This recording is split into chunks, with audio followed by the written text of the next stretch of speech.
Object oriented বিষয়টা কি? Object oriented বিষয়টা হচ্ছে এটা একটা মডেলের নাম, যে মডেলটা টোটালি রিয়েল লাইফ সিচুয়েশনের সঙ্গে পুরোপুরি ইনভলভ। হ্যাঁ, আমরা যখন কোনো ফ্যামিলির কথা বলি, হ্যালো, অবজেক্ট ওরিয়েন্টেড ইস্যুটা হচ্ছে এটা এমন একটা প্রোগ্রামিং স্ট্রাকচার বা মডেল যেটা একেবারে রিয়েল লাইফ আমরা যেভাবে লিড করি ঠিক তেমনই একটা মডেল। যে আমরা যদি রুলস ভায়োলেট করি, পুলিশ ধরে নিয়ে যায় না, আইন ভঙ্গ করছি, এরকম আর কি। আইন কানুন মেনে প্রোগ্রামিং করাটা, তো সামাজিক কিছু আইন কানুন আছে, ঠিক তেমন প্রোগ্রামিং এরও কিছু আইন কানুন আছে। বোঝা যাচ্ছে? তো যে আইন কানুনটা যদি ওই মডেলটা ফলো করে আমি করতে যাই, আমাকে ওই আইন কানুন মেনেই চলতে হবে। এবং যদি আমি সামাজিক আইন কানুনগুলো জানি, বুঝি, মেনে চলি, রাইট, আমাকে বলা হবে যে সামাজিক জীব, রাইট। আর আমি যিনি লাইক সমাজের আইন কানুনগুলো মানছে না, অন্যায় করছে, তাই না, অসামাজিক কার্যকলাপে লিপ্ত হচ্ছে, তাকে কি ধরে নিয়ে যাওয়া হচ্ছে। লাইক যদি আমি প্রোগ্রামিং এর মধ্যে এই আইন কানুনগুলো মেনে চলি, আমার মতো লোকের সংখ্যা বেশি, তাই না, এবং আমি যে কাজগুলো করছি সেই কাজগুলো যে কেউই করতে পারে যারা সামাজিক আইন কানুন জানে এবং বোঝে, রাইট। আর যারা এই আইন কানুনই জানে না বা বোঝে না, বোঝা যাচ্ছে, আমি যদি তার দলের হই, তাহলে ম্যাক্সিমাম লোকে কি আপনার কার্যকলাপ বুঝতে পারবে না, তাই না, আপনি অসামাজিক একটা পর্যায়ে আছেন। কারণ সমাজে ওঠার জন্য পিএইচপি ল্যাঙ্গুয়েজটা অবজেক্ট ওরিয়েন্টেড প্রোগ্রামিং করা যায়। পিএইচপি তে অবজেক্ট ওরিয়েন্টেড সাপোর্ট করে পিএইচপি ভার্সন 5 আসার পর। পিএইচপি ভার্সন 4 এ অবজেক্ট ওরিয়েন্টেড প্রোগ্রামিং করা যেত না, বাট পিএইচপি ভার্সন 5 এর পর থেকে এখানে অবজেক্ট ওরিয়েন্টেড প্রোগ্রামিং করা যায়। তার মানে প্রোগ্রামিং মডেলটা স্ট্রাকচারড না, আমি নিজের স্ট্রাকচারটা নিজে তৈরি করে নিচ্ছি। যেখানে জাভা বা সি শার্প বা সি প্লাস প্লাস এ ওটা স্ট্রাকচারটা করা আছে, সেজন্য এটাকে বলা হয় কি স্ট্রাকচারড ল্যাঙ্গুয়েজ। আর পিএইচপি তে স্ট্রাকচারটা আমাকে নিজেকে ডেভেলপ করে নিতে হচ্ছে। এখন আমি যে স্ট্রাকচারটা ডেভেলপ করছি, মনে করেন আমি আমার ফ্যামিলিতে আমি একটা নির্দিষ্ট রুলস অনুযায়ী চালাই, বাট ম্যান্ডেটরি না যে আমার রুলস গুলো অন্য ফ্যামিলি ইউজ করবে বা জানবে। ম্যান্ডেটরি কি না, বাট সমাজে একটা ফ্যামিলি চালানোর জন্য যদি একটা ডিফাইন্ড রুলস থাকতো, বোঝা যাচ্ছে, এই যে ডিফাইন্ড রুলস, এটাকে আমি স্ট্রাকচার না, আমাকে স্ট্রাকচারটা আমি নিজের উদ্যোগে করছি, বাট এই উদ্যোগটা আমি যখন নিজে থেকে নিজেকে স্ট্রাকচার করছি, এর মধ্যে কিন্তু মানে ইন্টারন্যাশনালি কোনো প্রকারের রুলস আমি ইনভলভ করি নাই বা স্ট্যান্ডার্ড ইনভলভ করি না, সবই কি আমার স্ট্যান্ডার্ড। বাট কোনো একটা অর্গানাইজেশন যখন একটা স্ট্যান্ডার্ড সেট করে দিচ্ছে, সেটা কি ওয়েল নন, সবাই জানে, তাই না, এবং ওই স্ট্যান্ডার্ড যদি ফলো করি ওই ফ্যামিলির অনেকেই আমি পাবো। বোঝা যাচ্ছে না? তো সেটাই কি ফ্রেমওয়ার্ক অবজেক্ট ওরিয়েন্টেড প্রোগ্রামিংটাকে একটা স্ট্রাকচারড রূপ দিয়ে আমাদের সামনে এসেছে। পিএইচপি কে অবজেক্ট ওরিয়েন্টেড করেছে, দেন একটা স্ট্রাকচারড এনভায়রনমেন্ট দ্বারা তৈরি করেছে। যেমন জাভা অটোমেটিক কি স্ট্রাকচার, সি প্লাস প্লাস অথবা C sharp automatic structure, but PHP তে স্ট্রাকচার না। প্রথম লিমিটেশন, ডিরেক্ট অবজেক্ট ওরিয়েন্টেড না করলেও চলে, তাকে অবজেক্ট ওরিয়েন্টেড করেছে এবং অবজেক্ট ওরিয়েন্টেডটাকে একটা স্ট্রাকচার রূপ দিয়েছে। এটাই কি ফ্রেমওয়ার্ক। পিএইচপি এর বেশ কিছু ফ্রেমওয়ার্ক আছে, এর মধ্যে কোডিগনেটর অন্যতম। এছাড়া ল্যারাভেল, ওয়াইআইআই, কেক, জেন, এগুলো পপুলার নেম। বোঝা যাচ্ছে? তো সবচেয়ে ইউজ যদি আমি বলি যে লাস্ট ইয়ারে সবচেয়ে বেশি কোন ফ্রেমওয়ার্কটা ইউজ হয়েছে, নাম হবে ল্যারাভেল।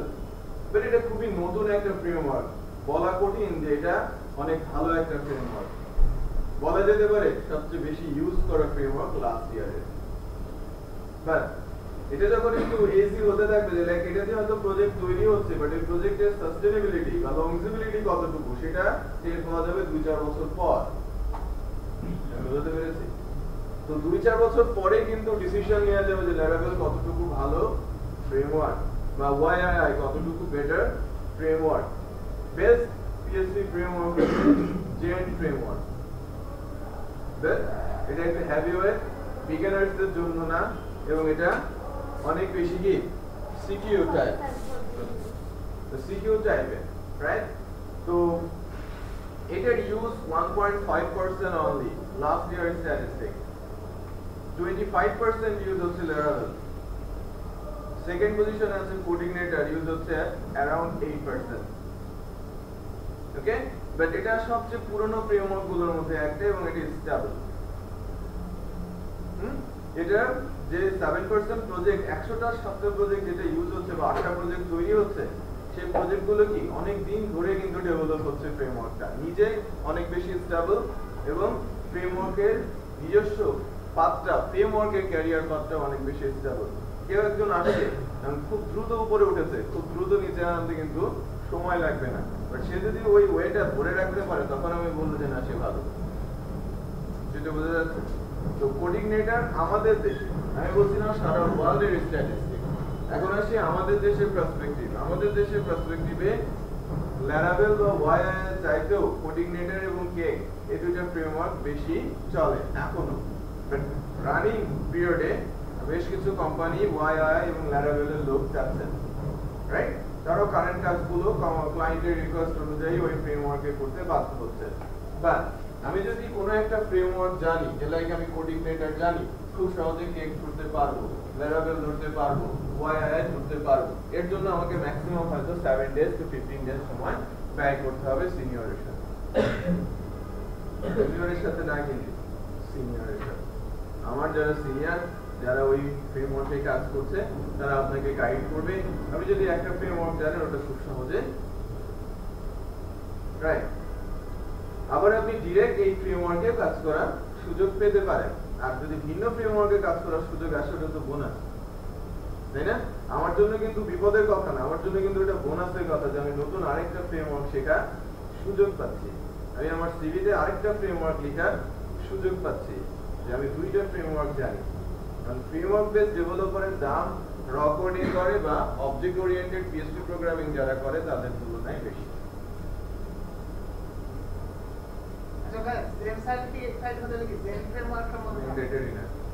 এটা PHP সার্টিফিকেশন, জেনটা হচ্ছে PHP সার্টিফিকেশন। আপনি PHP জানেন, বোঝেন, তো আপনি সার্টিফিকেশন পরীক্ষা দেন, পাস করবেন, ঠিক আছে? ওকে, সো অ্যানসার পেয়েছেন? তাহলে কোডিনেটর আর মানে ফ্রেমওয়ার্ক আর র কোডিং এর মধ্যে দুইটার মধ্যে কি কি সুযোগ সুবিধা আছে? পার্থক্য বলতে পারেন যে র কোডিং হচ্ছে, মনে করেন আমি আমার স্টাইল ফলো করে কাজ করছি, রাইট? আমার নিজস্ব স্টাইল ফলো করে আমি কাজ করছি, সো আমার স্টাইল অন্য কেউ বুঝলো কি বুঝলো না, আমার মাথা ব্যথা নেই, রাইট? বাট সবচেয়ে বড় মাথা ব্যথার কারণ হবে যখন এই প্রজেক্টটা দিন দিন ডেভেলপ হচ্ছে এবং ভলিউমটা আস্তে আস্তে বাড়ছে, এবং মাথা ব্যথার কারণ হয়ে দাঁড়াবে কোম্পানি আর ওনারের, লাইক ওই প্রজেক্টটা পার্টিকুলার ডেভেলপারের উপরে ডিপেন্ড হয়ে পড়ছে, তাই না? যে আমি যদি অ্যাজ এ ডেভেলপার বলে দেই যে লাইক আমি প্রথম আলো তৈরি করেছি, 4-5 জন ডেভেলপার মিলে প্রথম আলো তৈরি করেছে, এবং প্রথম আলোর ডেভেলপাররা এটা কন্টিনিউয়াস প্রসেসে ডেভেলপমেন্টে যেতে হয়, এবং 2-1 জন ডেভেলপার বললো যে না, আমি এই প্রজেক্টে কাজ করবো না, আমি অন্য কোম্পানিতে চলে যাব, বোঝা যাচ্ছে? বা 3 জন ডেভেলপার কোনো একটা প্রজেক্টে কাজ করছে, যেটা র কোড দিয়ে করা, বা আপনি করছেন, মনে করেন 1 বছরের একটা প্রজেক্ট, 8 মাস হয়েছে।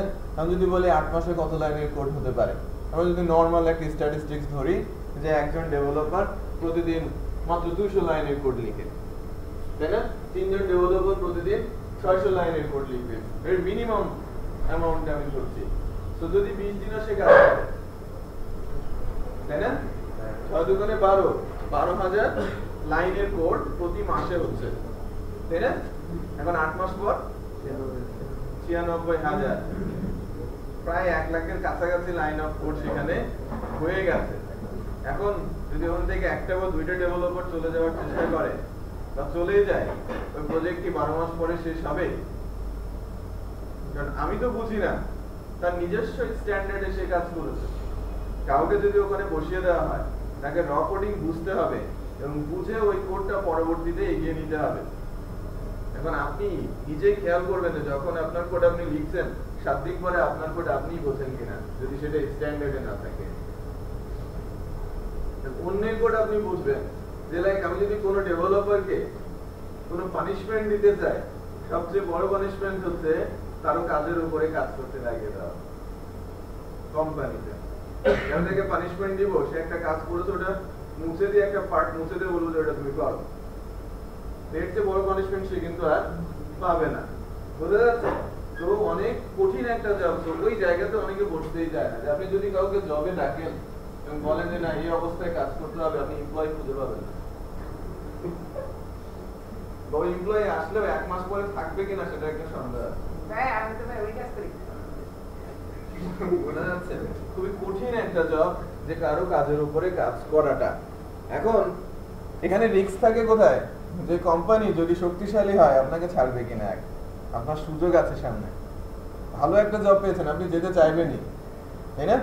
কারণ ওই কোম্পানি আপনাকে ছাড়বে কিনা, কোম্পানি যদি ছেড়েও দেয় তারপরে আপনার ক্যারিয়ারের অবস্থা কি হবে আপনি যদি জোর করে বেরোয় আসেন, তাই না? হতেই পারে যে একটা কোম্পানি, যে কোম্পানিতে আপনি গেলেন ছোট করে একটা ফোন দিয়ে দিলেই কিন্তু যথেষ্ট, যদি কোম্পানি আপনার সঙ্গে নেগোসিয়েশনে না যায়, আর যাওয়ার চান্স খুব কম সেখানে, কারণ এখানে তার প্রজেক্ট ইনভলভ এবং ক্লায়েন্ট ইনভলভ। আমি বলতে পারছি র কোডিং এর বেলায় বলছি, যদি ফ্রেমওয়ার্ক হয়, আমি যদি ফ্রেমওয়ার্ক জানি বুঝি, একজন উঠে যাবে আরেকজন বসবে, ওটা তার বুঝতে হয়তো আর বেশি সময় লাগবে না, শুধু চেইন অফ কমান্ডটা সে দেখে নেবে, কাজের প্রসিজার যদি খাতায় লেখা থাকে সেটা সে দেখে নেবে। পার্থক্য বুঝতে পারছেন? Huge difference. না, যারা করে তারা হয়তো বলে, রাইট, আমি এটাই বলছি, যারা করে তারা হয়তো এটাকে বেশি প্রাধান্য দেয়, কারণ ম্যাক্সিমাম কোম্পানিগুলো এখন ফ্রেমওয়ার্কে অ্যাডপ্ট হয়ে যাচ্ছে, কারণ আদারওয়াইজ ক্লায়েন্ট তাকে আর কাজ দেবে না। যদি আমি বলি যে ক্লায়েন্ট এখন বুঝতে শিখেছে, যে ক্লায়েন্টগুলো বোঝে না তারাই এখন র কোডিং এর কাজ নিতে বাধ্য হয়, সে জানে না কিছু, তাকে যা দেবে তাই তো নেবে, তাই কি না? আর আমি যদি জানি যে আমার সফটওয়্যারটা যদি কোনো একটা স্ট্যান্ডার্ড ফলো করে করা হয়, এরা যদি ফেল করে অ্যাটলিস্ট যতটুকু হয়েছে ততটুকু অন্যজনকে করে দিতে পারবে, আর যদি আরেকজন তাকে বোঝায় যে না র কোডিং করলে এই অবস্থা হবে, সে কি জীবনে র কোডিং এ যাবে?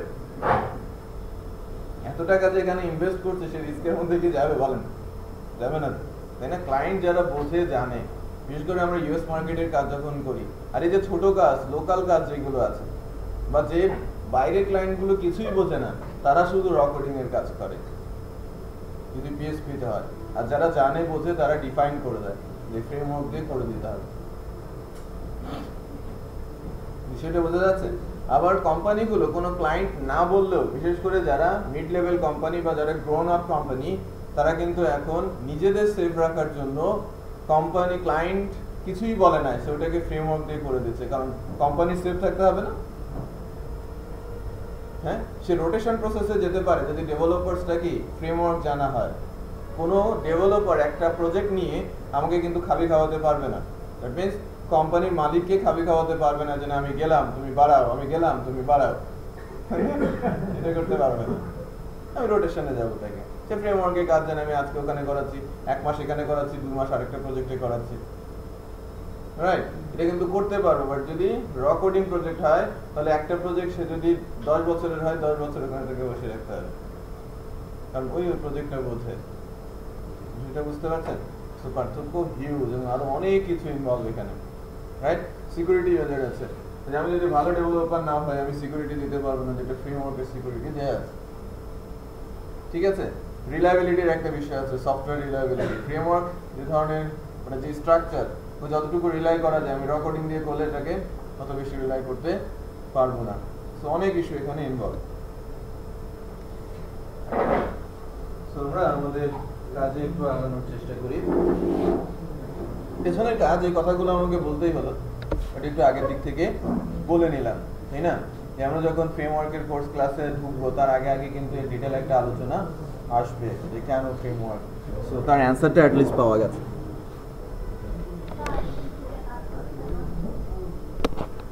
কিছুটা কাজ করে না, রান করে না, মানে খুলে না, না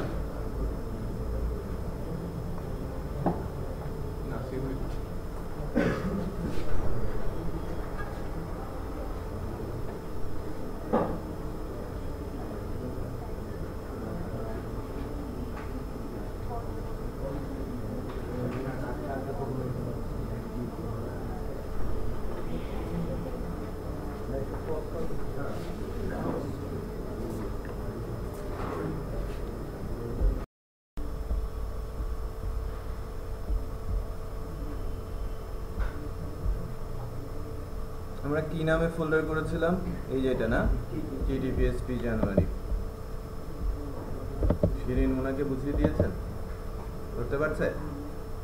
হ্যাঁ, ধরে ফেলতে হবে। হ্যাঁ, প্র্যাকটিস করতে হবে।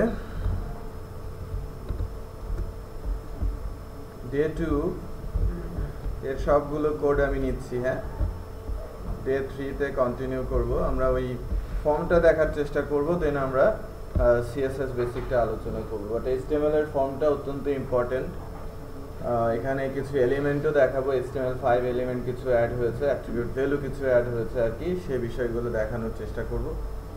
তো আমরা গত দিন পর্যন্ত যে বিষয়গুলো দেখেছিলাম, আমরা তো লেআউট করতে শিখেছিলাম ফার্স্ট ক্লাসে, টেবিল দিয়ে সিম্পল একটা স্ট্রাকচার দাঁড় করতে শিখেছিলাম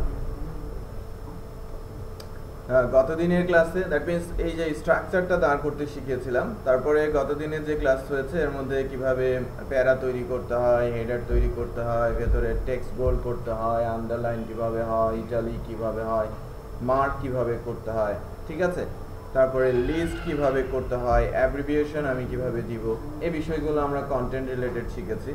এরপরে কিভাবে আমরা এই যে সাব স্ক্রিপ্ট তৈরি করব, কিভাবে সুপার স্ক্রিপ্ট তৈরি করব, অথবা আমি HTML এর ট্যাগ কিভাবে এক্সিকিউট করব HTML ফাইলে, সেই বিষয়টা আমরা দেখেছি। এরপরে লাস্ট ক্লাসে যেটা আলোচনা হয়েছে, কিভাবে একটা ইমেজ নিয়ে আসতে হয় HTML ফাইলে, আর কিভাবে হাইপারলিংক করতে হয়। হাইপারলিংক করার তিনটা প্রসেস। একটা প্রসেস হচ্ছে যে মনে করেন যে অন পেজ, একই পেজের মধ্যে কিভাবে আমি লিংক করব। আমি একদম বটম থেকে টপে চলে আসলাম, সেম পেজে একটা ডিফারেন্ট সাইটে আমি কিভাবে যাব, ঠিক আছে, যে আমার সাইট থেকে আমি নতুন একটা ওয়েবসাইটে কিভাবে চলে যাব, যে নতুন একটা ওয়েবসাইটের ইউআরএল দেওয়া আছে সেখানে, তাহলে সেখান থেকে চলে যাবে আর কি।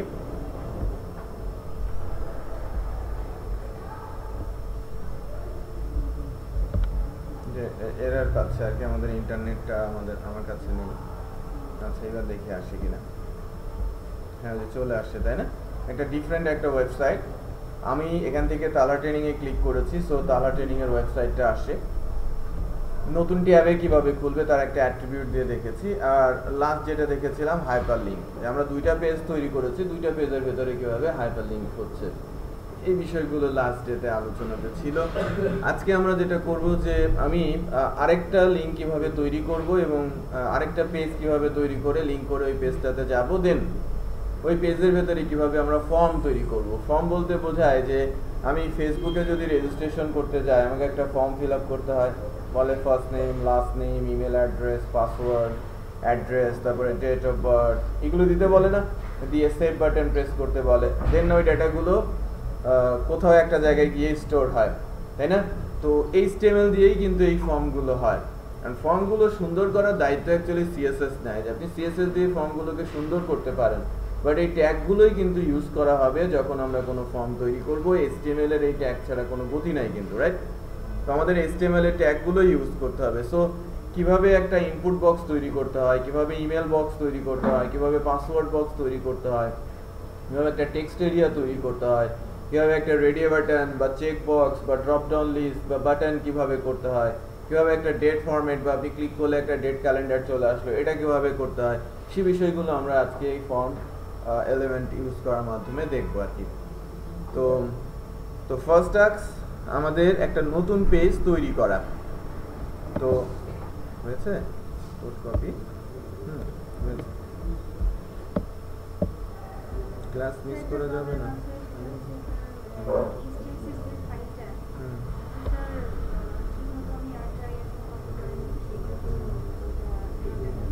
কাজ করছে না, নেক্সট ক্লাসে এসেই আমাকে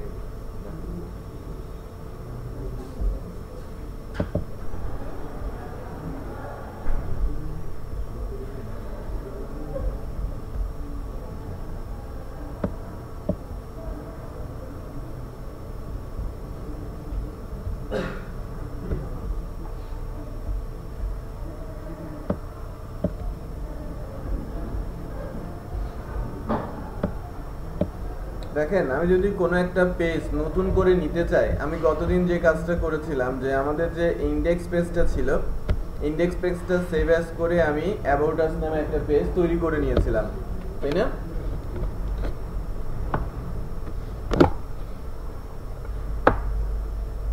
আচ্ছা, তো ইন্ডেক্স পেজটা কপি করে সেভ অ্যাজ করে অ্যাবাউট আস করেছিলাম। সো আমি আজকে কি অ্যাবাউট আস বা ইন্ডেক্স সেভ অ্যাজ করে কি নতুন একটা পেজ লাইক সাইন আপ তৈরি করে নিতে পারবো না? জাস্ট সেভ অ্যাজ করলে তো ওই ফাইলটা শুধু নাম চেঞ্জ হচ্ছে, ভিতরের কোড কি সব সেম না? আমরা যদি কোনো একটা ডক ফাইল সেভ অ্যাজ করি exactly same page pi, but শুধু কি হয় নামটা ডিফারেন্ট হয়। সো আমি এডিটর ইউজ করে লাইক আমি ফাইলটার নাম দিচ্ছি sign_up.html। নতুন একটা HTML ফাইল তৈরি করে নিলাম সাইন আপ। সো এটার টাইটেলটা চেঞ্জ করে নিচ্ছি আমি। আচ্ছা, একটু খেয়াল করেন যে এটা যে হুবহু আমার about us page just save as হয়েছে সেটা একবার দেখিয়ে নিই। আমি জাস্ট সেভ অ্যাজ করেছি কোনটাকে, ডে 3 এর অ্যাবাউট আস কে। সো আমি রান করাচ্ছি আমার অ্যাবাউট আস।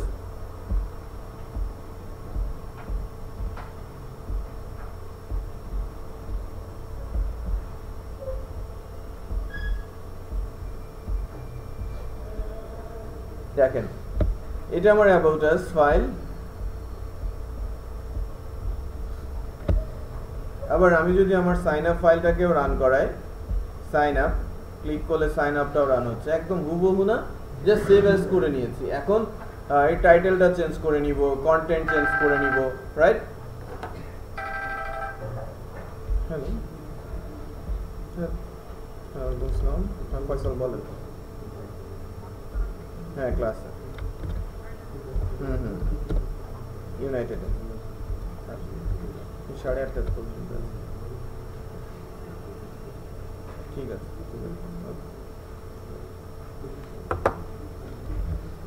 আমি টাইটেলটা চেঞ্জ করে নিচ্ছি আর ভেতরের যে কন্টেন্ট এটা অ্যাবাউট আস এর জায়গায় আমি বলে নিচ্ছি কি সাইন আপ,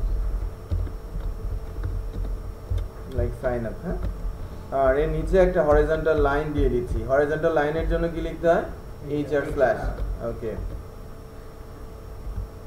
দেখেন আমার সাইন আপ পেজটা কিছুটা চেঞ্জ হয়েছে, চেয়ারে কিছুটা চেঞ্জ হয়েছে না? বাট তো এটা আমার অ্যাবাউট আস, এটা আমার সাইন আপ। নর্মালি কি হয় যে সাইটগুলোতে কন্টেন্টের ডাটাগুলোই বেশি চেঞ্জ হয়, সাইট বা লোগো, ব্যানার, মেনু এগুলো কিন্তু নর্মালি ততটা চেঞ্জ হয় না। ওকে, না তো আমি যদি এখন এই ফর্ম ডেভেলপ করতে চাই এখানে, তার আগে আমাদের যেটা করতে হবে যে আমাদের যে দুইটা পেজ, এটাকে সাইটের একটা এনভায়রনমেন্ট দিচ্ছে যে দুইটা পেজ লিঙ্ক। সো আমাদের সাইন আপ পেজটাও কি এরকম লিঙ্ক করা উচিত না? লিঙ্ক তো দেখানো উচিত। সো আমি ওই সাইন আপ পেজটা লিঙ্ক তৈরি করি। তো লিঙ্ক কিভাবে তৈরি করব? এই যে যেখানে লিঙ্ক তৈরি হচ্ছে মেনু এরিয়া, এই ডিফটা সেকেন্ড রো এর একটাই তো কলাম, তাই না? তার মধ্যে আমরা নতুন করে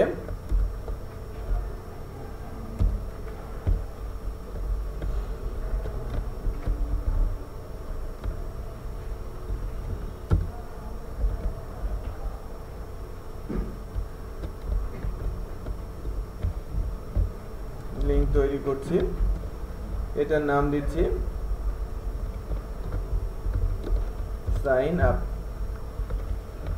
ঠিক আছে, তো সাইন আপে একটা মেনু লিঙ্ক তৈরি করছি। সাইন আপ পেজটার নাম দিয়ে দিচ্ছি sign_up.html, রাইট? তো এটা করেছি আমরা ইন্ডেক্স পেজে। সো আমরা যদি ইন্ডেক্স পেজটা একটু দেখি, হোমে ক্লিক করলে তো ইন্ডেক্সে যাবে, তাই না? এটা আমার ইন্ডেক্স পেজ। এখানে কি তিনটা লিঙ্ক দেখা যাচ্ছে? যদি আমি অ্যাবাউট আস এ যাই, এখানে কিন্তু অ্যাড করা নেই সাইন আপটা, তাই না? বা আমি যদি হোম থেকে আবার সাইন আপে যাই, সাইন আপেও কিন্তু সাইন আপের লিঙ্কটা অ্যাড করা নেই, আছে কি? সো আমি একটা পেজে সাইন আপ লিঙ্ক অ্যাড করেছি। সো এই কোডটাকে আমি কপি করে এই মেনু যখনই আমি তৈরি করব, আমার একটা পেজের মধ্যে এটা তৈরি করে সবগুলো পেজে জাস্ট পেস্ট করে দিতে হবে আমার যতগুলো পেজ আছে, যখন আমি HTML ইউজ করছি। PHP ইউজ করলে আমরা মেনুর জন্য আলাদা একটা ফাইলই তৈরি করে রেখে দিতে পারি। ঠিক আছে, আমি যখন PHP তে যাব তখন দেখবেন যেন মাস্টার পেজ কনসেপ্টে যাচ্ছি। আবার যখন র কোড কিছুদিন কয়েকটা ক্লাস করব, ওখানে দেখা যাবে যে যদি আমি কোনো একটা ডিজাইন ইমপ্লিমেন্ট করতে চাই, ওখানে মেনুর জায়গাটা আমি একটা আলাদা ফাইলে তৈরি করে রেখেছি। যাই হোক, এখন আমার তিনটা ফাইল, ইন্ডেক্স, অ্যাবাউট আস এবং সাইন আপ, প্রত্যেকের মধ্যেই কিন্তু লিঙ্কগুলো চলে আসে। তাই না? প্রত্যেকের মধ্যেই লিঙ্কগুলো চলে আসে। এখন চেক করি যে আমি হোমে যাচ্ছি, 3টা লিঙ্ক আছে, অ্যাবাউট এসে যাচ্ছি, লিঙ্ক আছে, সাইন আপে যাচ্ছি, সাইন আপের লিঙ্ক পাচ্ছি, তাই না? তো এই ট্যাগ দিয়ে আমরা হাইপারলিংক করার চেষ্টা করছিলাম। নর্মালি এই ট্যাগ দিয়েই হাইপারলিংক হয়, 3 ধরনের hyperlink, on page hyperlink, different site hyperlink, আর কি সাইটের ডিফারেন্ট পেজ হাইপারলিংক, রাইট? 3 ধরনের হাইপারলিংক হয়। তো যারা লাস্ট ক্লাসটা মিস করেছেন, ভিডিও একবার দেখলে হবে না, মিনিমাম 2 বার দেখতে হবে, ঠিক আছে? 2 বার দেখবেন, কি করছি পজ দিয়ে দিয়ে করার চেষ্টা করবেন, সাথে সাথে কোশ্চেনগুলো নিয়ে আমি আপনাদের একটা ডেট দিয়েছি, ওই সময় এসে সলভ করে যাবেন, ঠিক আছে? আচ্ছা, তো এখন এই জায়গাটাতে যদি আমরা একটা ফর্ম তৈরি করতে চাই, ফর্ম তৈরি করার কি, ফর্মগুলো কি অনেক অর্গানাইজ করে থাকে না, স্ট্রাকচার, তাই না? লেভেল থাকে, তারপরে বক্সগুলো থাকে। তো এই স্ট্রাকচার করার জন্য HTML এর সবচেয়ে ভালো যে মাধ্যমটা সেটা হচ্ছে টেবিল। ফর্মকে স্ট্রাকচার করার জন্য সবচেয়ে ভালো মাধ্যমটা টেবিল। টেবিল কিন্তু এখন আর লেআউট ট্যাগের জন্য ইউজ হয় না, লেআউট ট্যাগের জন্য মূলত div ইউজ হয়। আর HTML5 এসে আরো 5টা ট্যাগ এখানে অ্যাড হয়েছে, রাইট? তো ওই ট্যাগগুলো normally header, navigation, section, SI, footer, এগুলো, হ্যাঁ? তো CSS ক্লাসে ওই ট্যাগগুলো আলোচনা হবে। বাট ইনারে কোনো একটা লেআউটের ইনারে যদি আমি স্ট্রাকচার করতে চাই, লাইক যদি আমি প্রথম আলোতে যাই,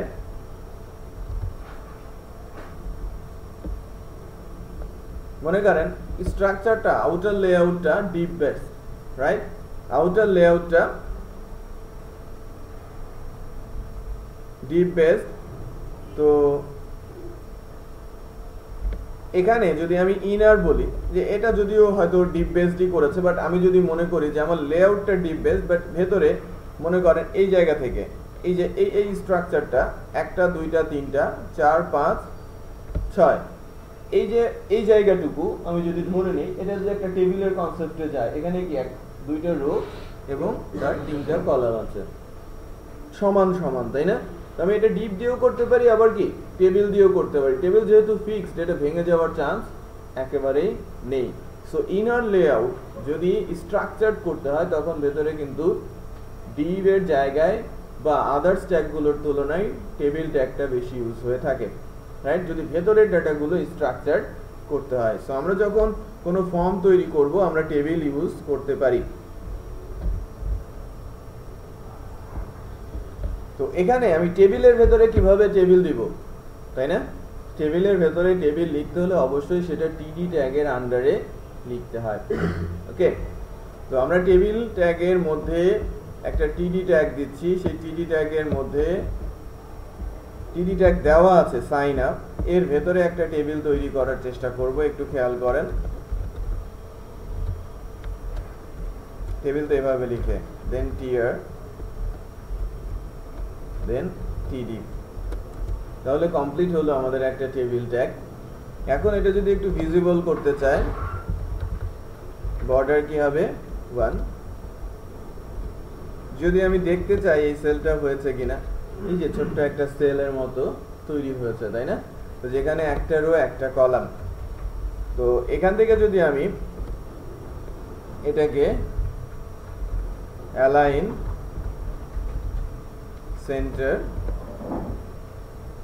সেন্টারে আসি, তাই না? তো এটার যদি একটা উইডথ দিতে চাই, যেহেতু আমি ইনারে আছি, আমার প্যারেন্ট আছে, তো আমি জানি না যে আমি কতটুকু দিলে আমাকে বেটার দেখাবে, উইথ কতটুকু দিলে, তাই না? তো আমি একটা পার্সেন্টেজে চলে যাব, রাইট? তো পার্সেন্টেজে চলে যাব, লাইক আমি উইথ বলছি 80%। এর আগের বার আমি ফিক্স করার জন্য কি দিয়েছিলাম, পিক্সেল দিয়েছিলাম। এখন আমি আমার প্যারেন্টের করসপন্ডিং যেতে চাচ্ছি, সেন্টারে এসে বলছি 80%। তার মানে এখন এখানে কতটুকু জায়গা আছে, 10%, আর রাইট সাইডে 10% জায়গা আছে।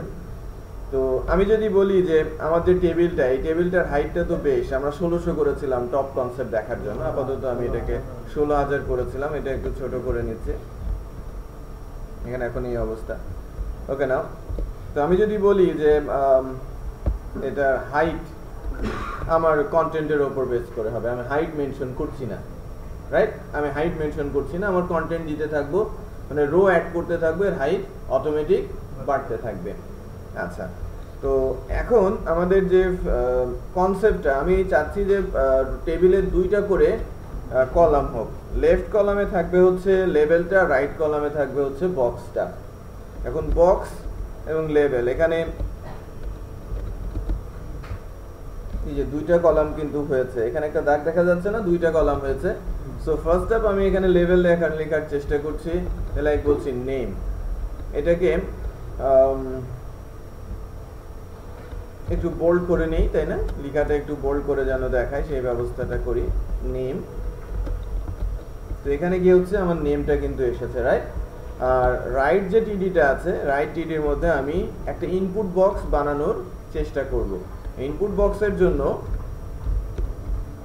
এটা কিন্তু সহজ, যে ইনপুট এর টাইপ আছে প্রচুর, তাই না? টাইপ আছে বেশ, এই টাইপগুলো দিয়েই যখন যে টাইপ ইউজ করবে তখন ঠিক তাই ফর্মের ঠিক ওই এলিমেন্টটাই কিন্তু চলে আসবে। তার মানে ফর্ম এলিমেন্ট আমি যদি বলি, বেসিক্যালি ইম্পর্টেন্ট যে ফর্ম এলিমেন্টগুলো আছে ইনপুটের টাইপ টেক্সট, মানে টেক্সট লেখার জন্য email, password, check box, radio button বা ফাইল, ইমেজ আপলোড যেটাকে বলে, হ্যাঁ, তারপরে সাবমিট বাটন, ওকে? তো এই 7-8টা যেগুলো আছে সব কি একটা ট্যাগই, বাট ডিফারেন্ট টাইপ যদি আমি ইউজ করবি তখন ওই ইনপুট বক্সটা ঠিক ওই রকম রূপ নেয়। যে লাইক আমি যদি বলি ইনপুটের টাইপ টেক্সট, ইনপুটের টাইপ টেক্সট লিখতে হয়, আর প্রত্যেকটা ইনপুট বা ফর্মের এলিমেন্টের নাম দিতে হয়, এটা ম্যান্ডেটরি রুলস, এটা স্ট্যান্ডার্ড রুলস কিন্তু, হ্যাঁ, ডিফাইন্ড রুলস না। আমি বলছি যে কাস্টমার নেম, এটা অ্যাকচুয়ালি কাজে আসবে কখন, যখন আমরা পিএসপি করব, কারণ আমরা ফর্ম বানাচ্ছি শুধু ফর্ম দেখানোর জন্য না, এটা যেন ওয়ার্কিং একটা ফর্ম হয়, তাই না? এই ফর্মটা কি করবে, ক্লায়েন্টের কাছ থেকে ডাটা নেবে, আর ওই ডাটাটা রেখে দেবে কোথায়, সার্ভারের হেল্প নিয়ে ডেটাবেসে। তো সার্ভার এই ক্লায়েন্টের ডাটা কিভাবে চিনবে, এই নামটা তখন কিন্তু সেখানে ইউজ হবে, তাই না? তো যখনই কোনো ফর্ম এলিমেন্ট তৈরি করব, প্রত্যেকেরই একটা নাম আমি অ্যাসাইন করব, ঠিক আছে? নেম আর আইডির মধ্যে পার্থক্য হচ্ছে এলিমেন্টের নেম ডুপ্লিকেট হতে পারে, বাট আইডি ডুপ্লিকেট হবে না। একই ডকুমেন্টে, একই HTML ফাইলে আইডি ডিফারেন্ট হবে না। আইডি মূলত জাভাস্ক্রিপ্ট দিয়ে ওই এলিমেন্টকে চেনার জন্য ইউজ করা হয়, আর নেম PHP দিয়ে চেনার জন্য ইউজ করা হয়। দুটো হচ্ছে মেজর ডিফারেন্স, ঠিক আছে? তো দেখেন আমার একটা ইনপুট বক্স এসেছে, তাই না? আমি এখানে কোনো কিছু টাইপ করতে পারছি, লাইক আমি নেম টাইপ করছি, শাহিল আলম, রাইট?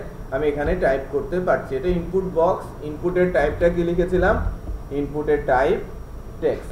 এখন আমি যদি ইনপুট বক্সটা বাড়াতে চাই, যে লাইক আমি ইনপুট বক্সটা একটু বড় করব, লাইক সাইজ আমি যদি বলি 40, তাহলে সেভ করার পর রান করলে ইনপুট বক্সের সাইজটা কিন্তু বেড়ে গেছে। খেয়াল করেছেন না, ইনপুট বক্স লেন থেকে বড় হচ্ছে, এবং এখানে লিমিটেশন নেই যে কতগুলো টেক্সট আমি লিখব। তো আমি কিন্তু এই লিমিটেশনটাও সেট করে দিতে পারি, যে আপনি কতটুকু বা কতগুলো ক্যারেক্টার এই ইনপুট বক্সের মধ্যে লিখতে পারেন। যে লাইক আমি নাম বলছি, যে কেউ একজন নাম লিখবে, নাম তো আর লাইক 50 ক্যারেক্টারের চেয়ে বেশি হবে, বলা যায় না যদি শ্রীলঙ্কান হয়, তাই না? শ্রীলঙ্কান হলে তো হতেই পারে, অথবা যদি সৌদি আরবিয়ান হয় তাহলে তাদের নাম কিন্তু ঠিক 50 ক্যারেক্টার ক্রস করে যেতেও পারে, বাট স্ট্যান্ডার্ড ভ্যালু নেমের জন্য হচ্ছে 50 যদি ফুল নেম নেওয়া হয় এক জায়গায়। আর যদি আমি ভেঙে ভেঙে নেই, ফার্স্ট নেম লাস্ট নেম, সেক্ষেত্রে 25 করে দেওয়া হয়, এটা standard value. But country wise যদি আমার ক্লায়েন্ট বলে, সেক্ষেত্রে ওখানে আমাকে একটু চেক করে নিতে হয়। বোঝা যাচ্ছে? যদি স্পেসিফিক কান্ট্রি ধরে, আমাদের দেশের নামগুলো কিন্তু অত বড় না, ছোট ছোট নাম, তাই না? আপনি একটু আমাদের এখানে একটু সার্ভে করেন, সাকুল্যে 25 ক্যারেক্টার আছে কিনা, সেটা কিন্তু দুষ্কর হবে খুঁজে বের করা, যে 25 ক্যারেক্টারের পুরো নাম। বাট অনেক সময় দেখা যায় ফার্স্ট নেমই 25 ক্যারেক্টার ক্রস করে যায়। তো এটা একটু স্পেশাল কেস আর কি। হ্যাঁ, তো আমরা যদি স্ট্যান্ডার্ড প্র্যাকটিসটাই করি তাহলে এখানে আমি যদি বলি এরকম যে ম্যাক্স লেন্থ, রাইট? তো ম্যাক্স লেন্থ এখানে যদি বলে দেই 50, তাহলে 50 হবে, 50 ক্যারেক্টার টাইপ করা যাবে। সো আমি 5 ক্যারেক্টার দিয়ে যদি বলি যে এখানে টাইপ করার চেষ্টা করি, 5 ক্যারেক্টার দিয়েছে, শাহিল এল আর লেখা হচ্ছে না, বাট 5 ক্যারেক্টার কিন্তু ঠিকই লিখেছে। আমি যদি শত চেষ্টাও করি এখন আর কিন্তু এখানে আর কোনো কিছু টাইপ করা যাবে না, এখানে 5 ক্যারেক্টারই টাইপ করা যাচ্ছে। তাহলে আমরা ম্যাক্স লেন্থ অ্যাট্রিবিউটটা দেখতে পেলাম, right? So max length attribute আমি এখানে যা দিব সেই ততটুকুই কিন্তু টাইপ করতে দেবে, আমার ইনপুট বক্স যতই বড় হোক না কেন। ক্লিয়ার? তো এবার আরেকটা অ্যাট্রিবিউট আমরা একটু দেখার চেষ্টা করি, সেটা হচ্ছে এটা HTML5 অ্যাট্রিবিউট, স্পেল চেকার। এখন নামের সাথে যদি আমি স্পেল চেক দেই তাহলে কিন্তু ভুল হবে না?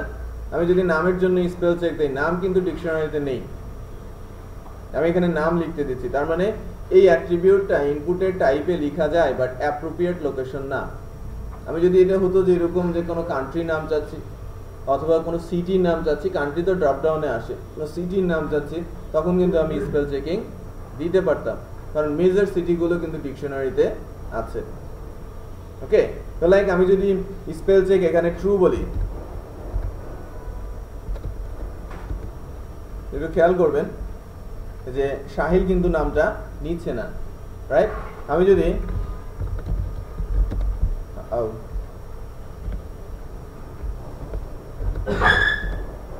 বাংলাদেশ কিন্তু শেষ করি নাই, তাই না? স্পেল চেকিং এসে ভুল ধরছে, এবার কারেক্ট ধরছে। ইন্টারেস্টিং বিষয় হচ্ছে যে বেশ পাওয়ারফুল আর কি এখনকার দিনে ব্রাউজারগুলো। চেক করেন যে সে কিন্তু আমাকে কারেক্ট অ্যান্সারটাও রাইট ক্লিক করে যদি আমি দেখি, ডকুমেন্ট ফাইল যেভাবে আমাকে দেখায় সেখানে সাপোর্ট দেয়। তার মানে ওয়েব পেজগুলো আমরা যদি আগে দেখতাম যে লাইক এটা যদি 4-5 বছর আগে বা 2-3 বছর আগের কথা হতো, যদি দেখতাম যে কোনো ওয়েব পেজ আমাকে স্পেল চেকিং করাচ্ছে, তাহলে একটু নড়ে চড়ে বসতাম, বাট এখন কিন্তু বসার কোনো কারণ নেই, কারণ HTML এর একটা অ্যাট্রিবিউটই এই কাজটা আমাকে করে দিচ্ছে।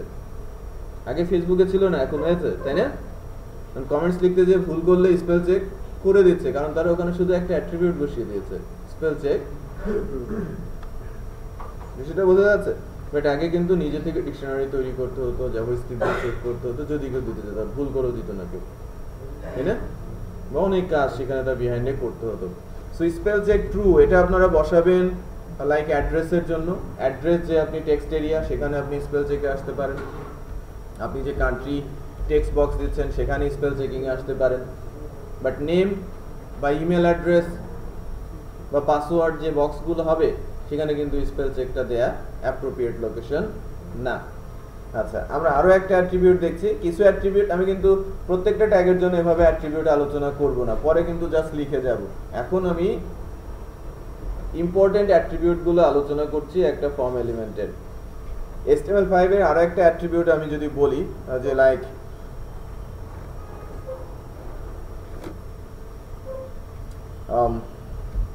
Place holder. ওকে, আমরা ইদানিং কোনো ইনপুট বক্সের মধ্যে লেখা দেখি, তাই না? এবং যখনই কার্সর নিয়ে আমি লেখা শুরু করি ওই লেখাটা গায়েব হয়ে যায়, আমার লেখাটা তখন দেখা যায়। আমার লেখাটা যদি আমি মুছে দেই তখন আবার ওই লেখাটা চলে আসে, সেটা হচ্ছে কি প্লেস হোল্ডারের লেখা। তো আমি যদি বলি এরকম এন্টার নেম লিখে ডটেড দিয়েছি, সো ডিফল্ট আমি যদি লোড করি দেখেন একটু গ্রে কালার দিয়ে এন্টার নেম কথাটা আসে, তাই না? এসেছে না? এখন যদি আমি লেখা শুরু করি কিন্তু চলে গেল, তাই না? আবার যদি আমি আবার এটা মুছে দেই তখন এটা ঠিকই আসে। তো প্লেস হোল্ডার ইউজ করা হয়ে থাকে, আর প্লেস হোল্ডার দিলে কিন্তু পাশের লেভেলটা দেওয়ার প্রয়োজন পড়ে না। বা আপনি বলেছেন যে সার্চ, এটা আমি সার্চ করব কি দিয়ে সেটা কিন্তু বলেন নাই, তো তার ভেতরে আপনি লিখে দিচ্ছেন নেম আর আইডি, এই দুটা ছাড়া আপনি সার্চ করতে পারবেন না। তার মানে কি আপনি শুধু লেভেলকে হাইড করার জন্যই না, কোনো একটা কমান্ড যদি দিতে চান তখনও ওই প্লেস হোল্ডারের মাধ্যমে সেটা আপনি দিতে পারেন। আমি বোঝাতে পারছি বিষয়গুলো, কোথায় কোথায় প্লেস হোল্ডার ইউজ হবে। যে কাউকে কমান্ড করছেন, আমার বাটন আছে, আপনি সার্চ করবেন, কি দিয়ে সার্চ করবেন? আমি আমার ইচ্ছে মতো ডাটা দিচ্ছি, সার্চ দিচ্ছে, হচ্ছে না, এই সফটওয়্যার ভুল, তাই না? রং ইনফরমেশন আমাকে দিচ্ছে, সে কোনো কাজেরই না আমি যদি ইনস্ট্রাকশনটা না পড়ি ঠিক মতো। হ্যাঁ, এই যে ফেসবুকে এই যে পোস্টটা ওখানে লেখা থাকে what is on your mind, ওটা তো রাইট, এইটাই প্লেস হোল্ডার, হ্যাঁ এটা দেওয়া থাকে। তো ইনপুট বক্স এবং তার কিছু অ্যাট্রিবিউট দেখছি। এরপরে আছে অ্যাকচুয়ালি যে আমি যদি এই পেজটাতে আসি, মনে করেন কেউ সাইন আপ করতে আসলো এবং সাইন আপ করার পরে যারা একটু ব্রাউজ করে ফার্স্টে ব্রাউজ করতে চায় কি করবে, প্রথমে এসে ট্যাব দেবে এবং ট্যাব দিয়ে চাইবে যে প্রথম ইনপুট বক্সের মধ্যে যেন তার কার্সারটা চলে আসে, তাই না? বাট আমি যখন ফার্স্ট ট্যাব দিয়েছি কোথায় এসেছে, হোমে, তাই না? পরের ট্যাব দিলে অ্যাবাউটে, তারপর সাইন আপ, তারপরে না ও ইনপুট বক্সে, 4 বার ট্যাব প্রেস করার পর এখানে আসে। বাট আমি এটা নাও চাইতে পারি, তাই না? তো আমি চাইতে পারি যদি সাইন আপ কোনো একটা ফর্ম আসে, নর্মালি ট্যাব ইন্ডেক্স ইউজ না করাই ভালো, এটা স্ট্যান্ডার্ড প্র্যাকটিস। বাট ফর্মের বেলায়, কারণ আমি তো ট্যাব দিয়ে আমার যদি আমার মাউস বন্ধ হয়ে যায়, আমি চাইবো না ট্যাব দিয়ে দিয়ে এটাকে ব্রাউজ করতে। তো তখন আমি যদি একটা পার্টিকুলার লোকেশনে সেট করে রাখি তাহলে তার ব্যাকে আসতে অনেক সময় লাগবে। বাট যখন ফর্ম হচ্ছে তখন কিন্তু ফর্মের ফার্স্ট যে ইনপুট বক্সটা ওখানে ট্যাব ইন্ডেক্স বলে দিতে হয়। লাইক আমি এখান থেকে বলে দিচ্ছি যে ট্যাব ইন্ডেক্স 1, এটা একটা অ্যাট্রিবিউট, এটা অনেক পুরনো অ্যাট্রিবিউট, আমি বলছি ট্যাব ইন্ডেক্স 1। তো আমি যখন কোনো একটা পেজে ফার্স্ট টাইমের জন্য আসি আর আমি যখনই ট্যাব প্রেস করছি তখনই আমার কার্সারটা ওখানে এসে গিভ করছে, তার মানে আমি ফর্ম ফিল আপ করার জন্য রেডি। যেটা বোঝা যাচ্ছে? ওকে নাও। তো আমরা বেশ কিছু ইম্পর্টেন্ট অ্যাট্রিবিউট শিখলাম যে কিভাবে কেন নাম দিতে হয়, রাইট? ইনপুটের টাইপ টেক্সট দিলে টেক্সট বক্স হয়, তারপরে কি ম্যাক্সিমাম লেন্থ, তারপরে সাইজ কিভাবে বাড়ানো যায়, কিভাবে স্পেল চেক আমরা করতে পারি, কিভাবে আমরা প্লেস হোল্ডার দিতে পারি, আর কিভাবে ট্যাব ইন্ডেক্স আনা যায়। ওকে,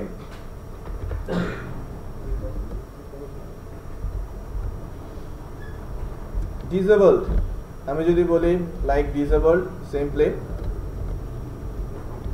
আমার ইনপুট বক্সটা এখন কিন্তু আর রাইটেবল নেই, আমি এই ইনপুট বক্সটা পার্টিকুলার ইনপুট বক্সটা ডিসেবল করে দিয়েছি।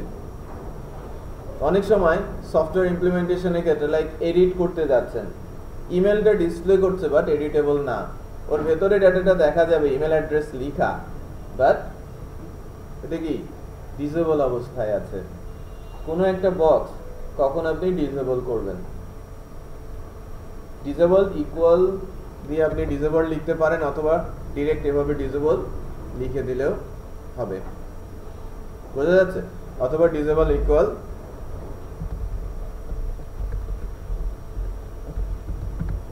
আপনি ডিসেবল লিখতে পারেন, সেম কাজ।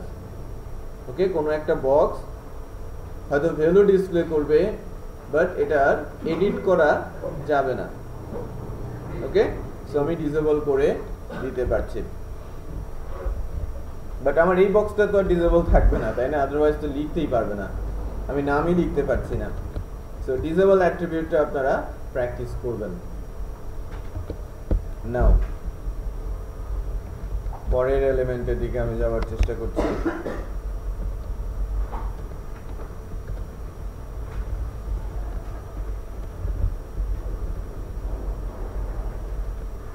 কপি করে নিয়েছি, ওই টিআরটা কপি করে টিডির মধ্যে এখানে পেস্ট করে দিলাম।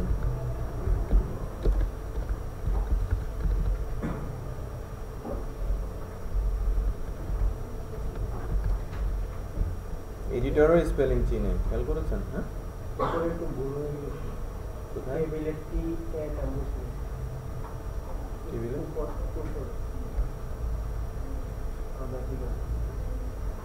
ওকে দেখেন, এবার আমি বলছি ইনপুটের টাইপটা কি।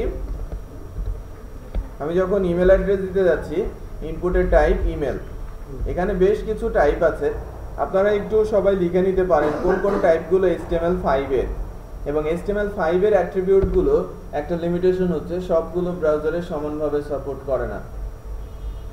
ইমেলটা অলমোস্ট সবগুলো ব্রাউজারেই সাপোর্ট করে, বাট বাকি নিউ অ্যাট্রিবিউটগুলো 5টা যে মেজর ব্রাউজার আছে সেখানে কোনো না কোনোটাতে সাপোর্ট করে না। তার মানে গ্লোবালি ইউজ করা কিন্তু একটু রিস্কি অ্যাট্রিবিউটগুলো, রাইট? যে আমি দিলাম সব ব্রাউজারে সাপোর্ট করবে, নাও হতে পারে। ঠিক আছে, যে কোন অ্যাট্রিবিউটগুলো নতুন সেটা আপনারা লিখে নিতে পারেন। পুরনোগুলো অটোমেটিক এখান থেকে বের হয়ে আসবে। আমি যদি নিজ দিক থেকে বলি, নতুন অ্যাট্রিবিউট হচ্ছে week URL time, search week URL time telephone TEL, then search, এরপর number, then month, email, date time local, date time, date, colour. Okay, আমি আবারও বলি, নিজ দিক থেকে চেক করেন, colour, date, date time local, email,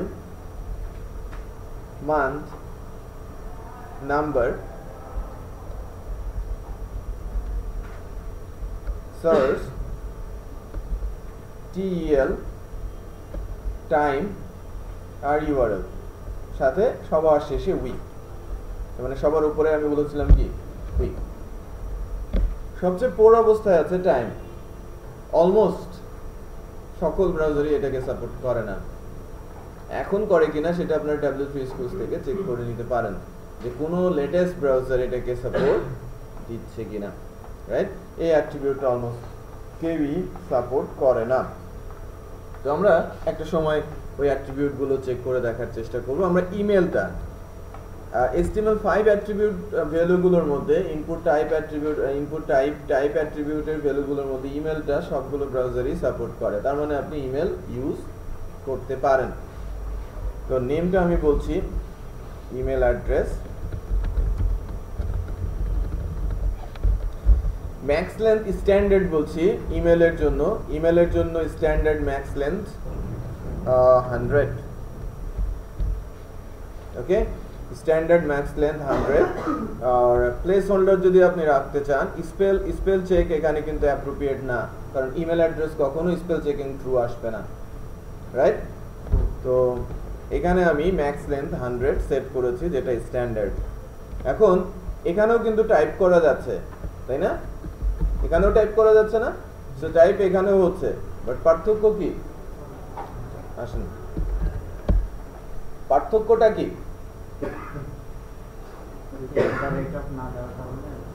right, at the rate of.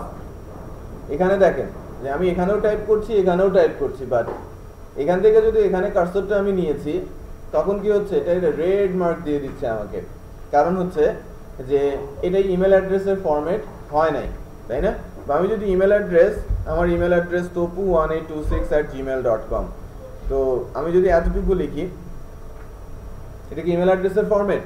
No. এতটুকু লিখি, এটাও ফরম্যাট না, বাট এটা কিন্তু একটা ইমেলের ফরম্যাট। এটা এক্সিস্ট করুক আর না করুক, ইমেলটা জিমেলে থাকুক আর না থাকুক, সে কিন্তু ওই জিমেল সার্ভারে গিয়ে টেস্ট করছে না, সে টেস্ট করছে শুধু কি ফরম্যাটটা। ঠিক আছে? সো ইমেল দিলে এটা কি ক্লায়েন্ট এন্ডের ভ্যালিডেশন বলা হয়, যে অটোমেটিক ক্লায়েন্ট এন্ড ভ্যালিডেশনটা ইনপুটের টাইপ যদি আমি ইমেল দেই আর কেউ যদি ইমেল না লিখে, তখন তাকে একটা মেসেজ দেবে। ঠিক আছে? তো আমরা ইনপুটের টাইপ ইমেল দিতে শিখলাম।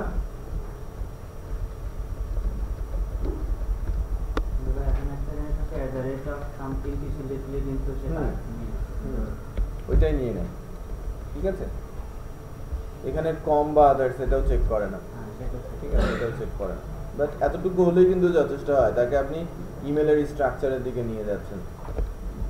But still client end validation JavaScript এবং jQuery ইউজ করা হয়। এরকম কিছু না যে ইমেলটা নাম ঢুকতে দিলাম আর একটা রেকর্ড ইমেল বা ইয়া বুঝি নাই। ফার্স্ট অংশটুকু একবার বাকি অংশটা অ্যাসাইন করা যাবে, at the rate of drop down দেবেন, দিতে পারেন আপনি। হ্যাঁ, অ্যাড্রেস, তারপরে আমি বলছি পাসওয়ার্ড। এখানে ইনপুটের টাইপ হবে কিন্তু পাসওয়ার্ড।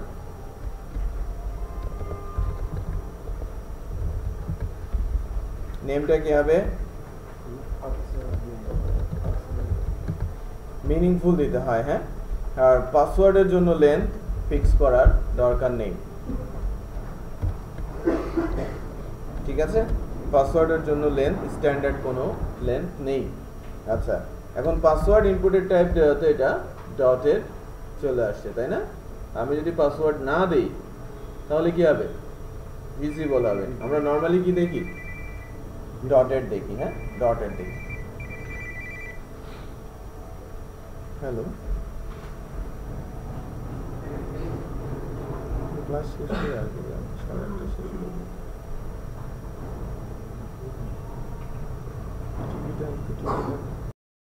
পাসওয়ার্ড বক্স দেখলাম। এবার আরেকটা কাজ করা যায় না, পাসওয়ার্ডটা মানে কিছু কিছু জায়গা আছে যে একটা বাটনে ক্লিক করলে পাসওয়ার্ডটা সে কি দিয়ে সেটা শো করে, শো হাইড আর কি, হাইড দিলে এরকম কালো কালো আসবে বক্স, আর শো দিলে তখন সে কি পাসওয়ার্ডটা দিয়েছে এটা জাভাস্ক্রিপ্ট দিয়ে করা যায়। জাভাস্ক্রিপ্ট দিয়ে ব্রাউজার কন্ট্রোল করা হয়, হ্যাঁ, জাভাস্ক্রিপ্ট ইউজ করে। আচ্ছা, এরপর আমি বলছি লাইক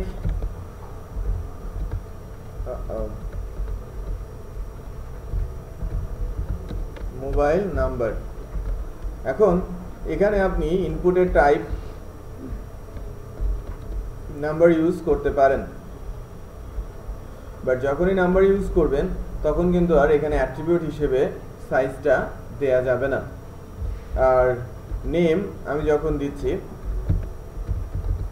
মোবাইল নাম্বার, এখন এখানে মূলত যেটা হবে সেটা হচ্ছে, এটা যখন ব্রাউজার আমার মজিলা তখন নর্মাল একটা ইনপুট বক্সই বসে যাচ্ছে, রাইট।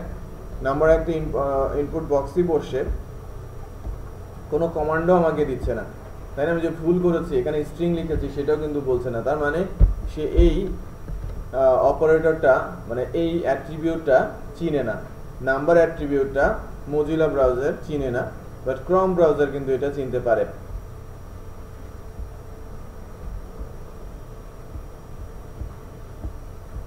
আমি যদি গুগল ক্রমে যাই, যে মনে করেন এটা লিখেছি, এখানে কিন্তু অটোমেটিক একটা নাম্বার বক্স এসেছে। যে লাইক আমি যদি এখানে 2A লিখি কিন্তু ভুল একটা ইনস্ট্রাকশন আমাকে দিচ্ছে, রাইট। সো একটু খেয়াল করেন, আমি কিন্তু এখানে নাম্বার লিখছি, ডিজিট কমছে, তাই না? আমি ডিজিট বানাতে পারছি, রাইট। তো এটা কিন্তু নাম্বার বক্স। যখন নাম্বার, কোনো একটা নাম্বার আমি নিব কারো কাছ থেকে, ইনপুটের টাইপ নাম্বারটাই কিন্তু অ্যাপ্রোপ্রিয়েট, বাট নাম্বার অ্যাট্রিবিউটটা সবগুলো ব্রাউজার কিন্তু সমানভাবে সাপোর্ট করছে না। আমার মজিলা ব্রাউজার করছে না, বাট আমার ক্রম ব্রাউজার করছে, আই ব্রাউজার করে না। সো এই তিনজন মিলে প্রায় 90%, 46 মজিলা, 23 গুগল ক্রম, 21 আই ব্রাউজার। এখন মনে করেন 90% যারা কাভার করে তার প্রায় 70%ই করছে না। সো নাম্বার অ্যাট্রিবিউটটা এখনো গ্লোবালি ইউজ করাটা কিন্তু বুদ্ধিমানের কাজ হবে না। আমি যদি 0191 ইনপুট দিই তাহলে শুধু 191 ইনপুট হবে, মানে নাম্বারের মধ্যে।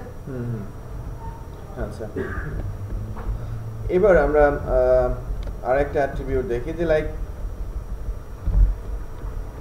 আমি ডেট অফ বার্থটা নিতে চাচ্ছি, যে লাইক এরকম বলছি DOB, ডেট অফ বার্থ। এখন এখান থেকে আমি ডেট নিতে পারি, ইনপুটের টাইপ কি আছে? ডেট, তাই না? ইনপুটের টাইপ যখন আমি ডেট নিচ্ছি, এখান থেকে আমি বলছি date of birth, date of birth. So date আমি যখন মজিলাতে যাচ্ছি, মজিলা কিন্তু ডেটকে সাপোর্ট করছে না, এখানে একটা ইনপুট বক্সই চলে আসে, ওকে। বাট আমি যদি ক্রমে যাই, গুগল ক্রমে যাই এবং এটাকে রিলোড দেই, তাহলে আমাকে এখানে একটা ডেট ফরম্যাট কিন্তু চলে আসে, ডে, মান্থ, ইয়ার লিখতে বলছে। আবার এখানে প্রেস করলে আবার এই ক্যালেন্ডারটাও কিন্তু চলে আসে, বুঝা যাচ্ছে? বাট এটা কিন্তু মজিলা ব্রাউজার সাপোর্ট করছে না, করছে কে? গুগল ক্রম। সাফারিও করে, অপেরাও করে, আই ব্রাউজার করে না, রাইট। আই এবং মজিলা এটাকে সাপোর্ট করছে না।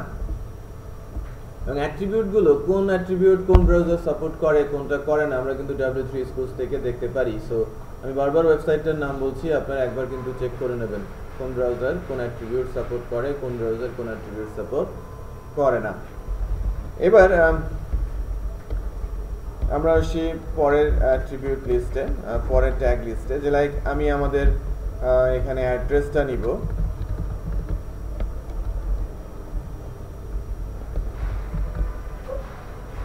অ্যাড্রেসটার জন্য কিন্তু ইনপুটের ফিল্ড নিয়ে কাজ হবে না, ইনপুটের ফিল্ড দিয়ে অ্যাড্রেস করা যাবে না। এখানে লিখতে হবে কি টেক্সট এরিয়া, ঠিক আছে। টেক্সট এরিয়া ওপেন এবং ক্লোজিং ট্যাগ যখন দিচ্ছেন একটু খেয়াল করেন, এখানে মাল্টিপল লাইন লেখার একটা বক্স চলে আসে, কারণ অ্যাড্রেস কিন্তু এক লাইনে লেখা হয় না, তাই না, একের অধিক লাইন ওখানে ইউজ করা হয়ে থাকে। সো অ্যাড্রেস লেখার জন্য আমরা ইউজ করছি কি টেক্সট এরিয়া। পেছনে বোঝা যাচ্ছে?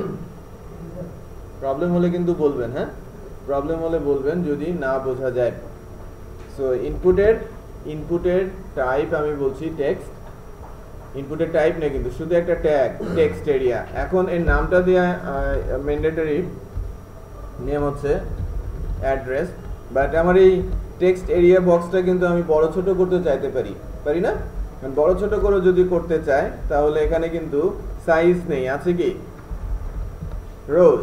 আমি যদি বলি রোজ লাইক 7, একটু খেয়াল করেন সাইজটা কিন্তু বড় হয়েছে, হ্যাঁ, হাইটটা বড় হয়ে গেছে, রো বেড়েছে। আর যদি বলি কলামস যদি আমি দেই তাহলে কলামস আবার হবে যে লাইক আমি 30 বলছি, কলামস কিন্তু উইথের দিক থেকে বেড়ে গেল। তো রোজ এন্ড কলামস, তাহলে ফর্মের যদি আমি টেক্সট এরিয়া ইউজ করি তাহলে এটা কিন্তু ছোট বড় করা যাচ্ছে। আবার টেক্সট এরিয়া কিন্তু ফ্লেক্সিবল, আমি কিন্তু টেনে টুনে ছোট বড় করতে পারি, এটা ক্লায়েন্ট এন্ড থেকে করা যায়, তাই না। আমি হাইট ছোট বড় কিন্তু করতে বলছি।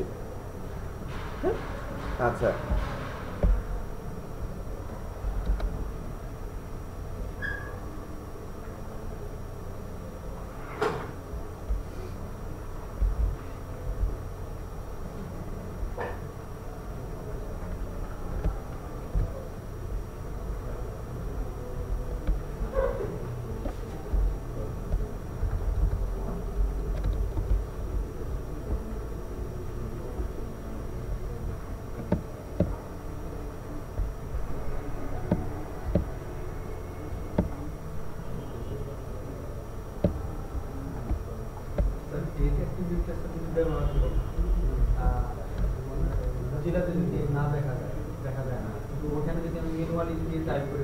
দিতে পারেন, হবে, করবেন।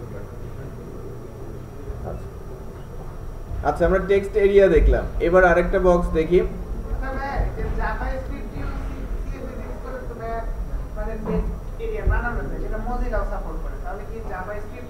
হ্যাঁ, ওইটা যে করি আর কি, হ্যাঁ, যে করি ইউজ করে আমরা কিন্তু করতে পারি। নরমালি এখন পর্যন্ত যে করি ইউজ হচ্ছে, বাট যদি ডেট সবগুলো ব্রাউজার সাপোর্ট করে তাহলে হয়তো HTML-এই চলে আসবে, বেটার না?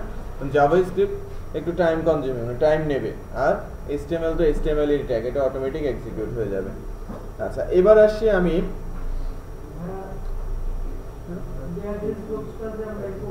হ্যাঁ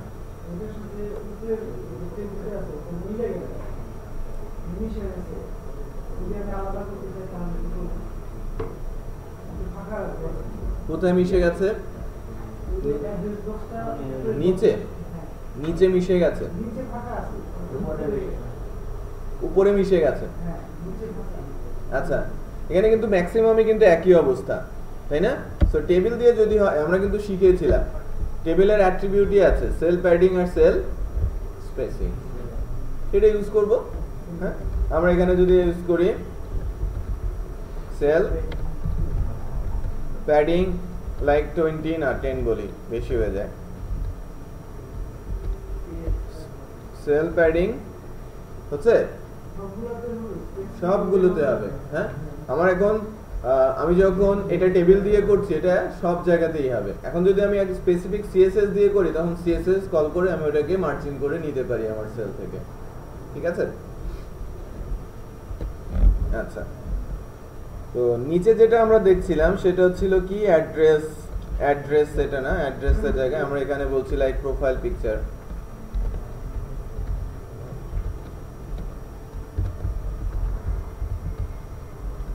প্রোফাইল পিকচার।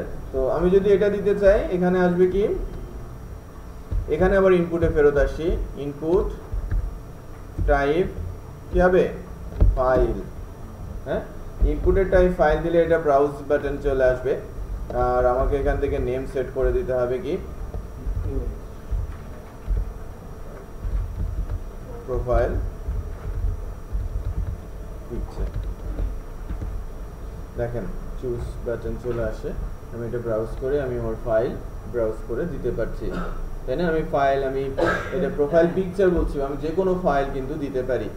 সো আমরা যখন আস্তে আস্তে ম্যাচুরিটি আসবে দেখবেন যেন আমরা অডিও ভিডিও আপলোড করা শিখছি আমাদের সিস্টেমে, রাইট? এটা ডাইনামিক্যালি ডেটাবেজে যাচ্ছে, একটা জায়গায় গুছিয়ে রাখছি, পাথ ডেটাবেজে দিচ্ছি, ডাইনামিক্যালি ডিসপ্লে করছি, এই বিষয়গুলো আসবে। বাট আমাকে এই ছোট্ট HTML ট্যাগটা কিন্তু তার আগে জানতে হবে, তাই না? কিভাবে আমি ব্রাউজ করাতে পারি। তো আমরা ইনপুটের টাইপ ফাইল দেওয়াতে এই কাজটা করতে পারছি। এরপর আসি আরেকটা ট্যাগ নিয়ে, সেটা হচ্ছে লাইক আমি নিব, কান্ট্রি নিব, তাই না?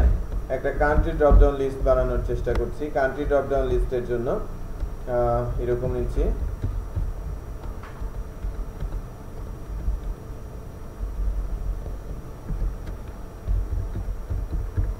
কান্ট্রি। কান্ট্রি কিন্তু একটা ট্যাগ দিয়ে হয় না, ড্রপ ডাউন লিস্ট কিন্তু HTML একটা ট্যাগ দিয়ে বানানো যায় না। তো দুইটা ট্যাগের হেল্প নিতে হয়।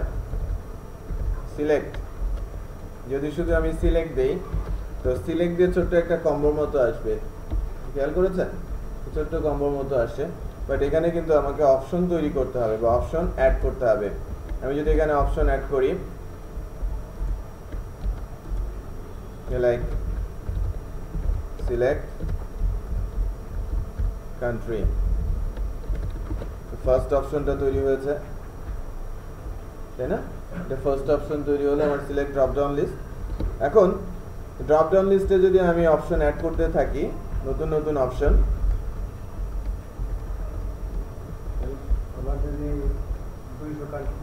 হ্যাঁ 200 অপশন তৈরি করতে হবে। ওকে, ক্লামজি হয়ে যাবে না আমার ফর্ম, এই জন্য আবার এখানে জাভাস্ক্রিপ্ট ইনভলভ হবে। জাভাস্ক্রিপ্ট দিয়ে করে জাস্ট ফাংশন কল করে এটা ইউজ করবেন, হ্যাঁ, করে রাখবেন এক জায়গায়, রিইউজ করবেন। ওকে, প্রোগ্রাম এখানে ইনভলভ করতে হবে। কান্ট্রি তো আর 200 না, 200 বেশি, 253টা, জানেন না? আর হয়তো বেড়েছে, এটা অনেক আগের কথা, 253টা, এটা আগের কথা, হ্যাঁ, বেশ আগের কথা। সো এখন নিউ কারেন্ট অ্যাফেয়ার্স দেখতে হবে আপনাদের।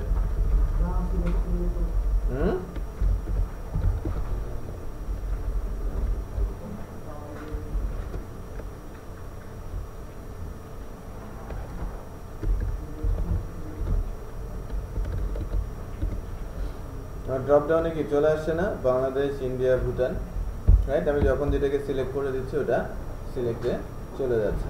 তো আমরা ফর্ম এলিমেন্টগুলো কিন্তু বানাতে পারছি, বোঝা যাচ্ছে, তাই না? যে আমরা অলমোস্ট কাছাকাছি চলে আসি।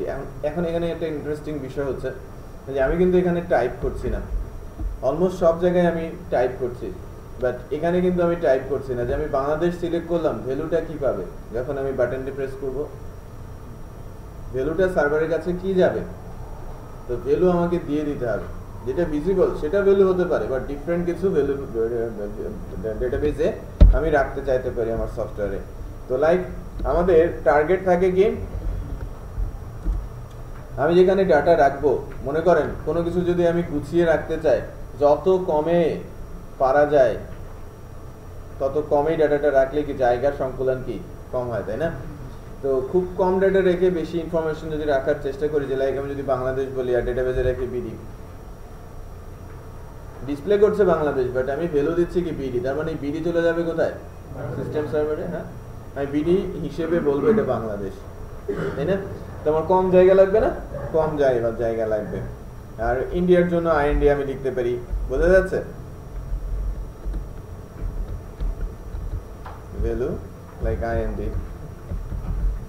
BHU বলতে পারি, ইউনাইটেড স্টেটের জায়গায় আমি US লিখতে পারি, বোঝা যাচ্ছে না? অনেক জায়গা বেঁচে যাচ্ছে আমার ডাটা স্টোর করার জন্য।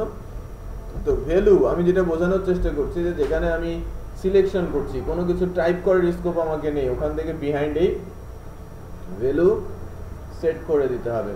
ঠিক আছে, ওখানে বিহাইন্ডে ভ্যালু সেট করে দিতে হবে। সো আমরা এখান থেকে, এখানে কিন্তু কোনো প্রকারের কোনো চেঞ্জ নেই, খেয়াল করেছেন? এখানে কিন্তু কোনো চেঞ্জ আসছে না। চেঞ্জ আসবে কি বিহাইন্ডে, আমরা ভ্যালু হিসেবে দিয়েছি ছোট ছোট ভ্যালু। আচ্ছা, নাও আমরা আরেকটা জিনিস একটু দেখি, সেটা হচ্ছে কিভাবে চেক বক্স নিয়ে আসবো। তো রেডিও বাটন নিয়ে আসবো। আগে দেখি রেডিও বাটন কিভাবে আনতে হয়।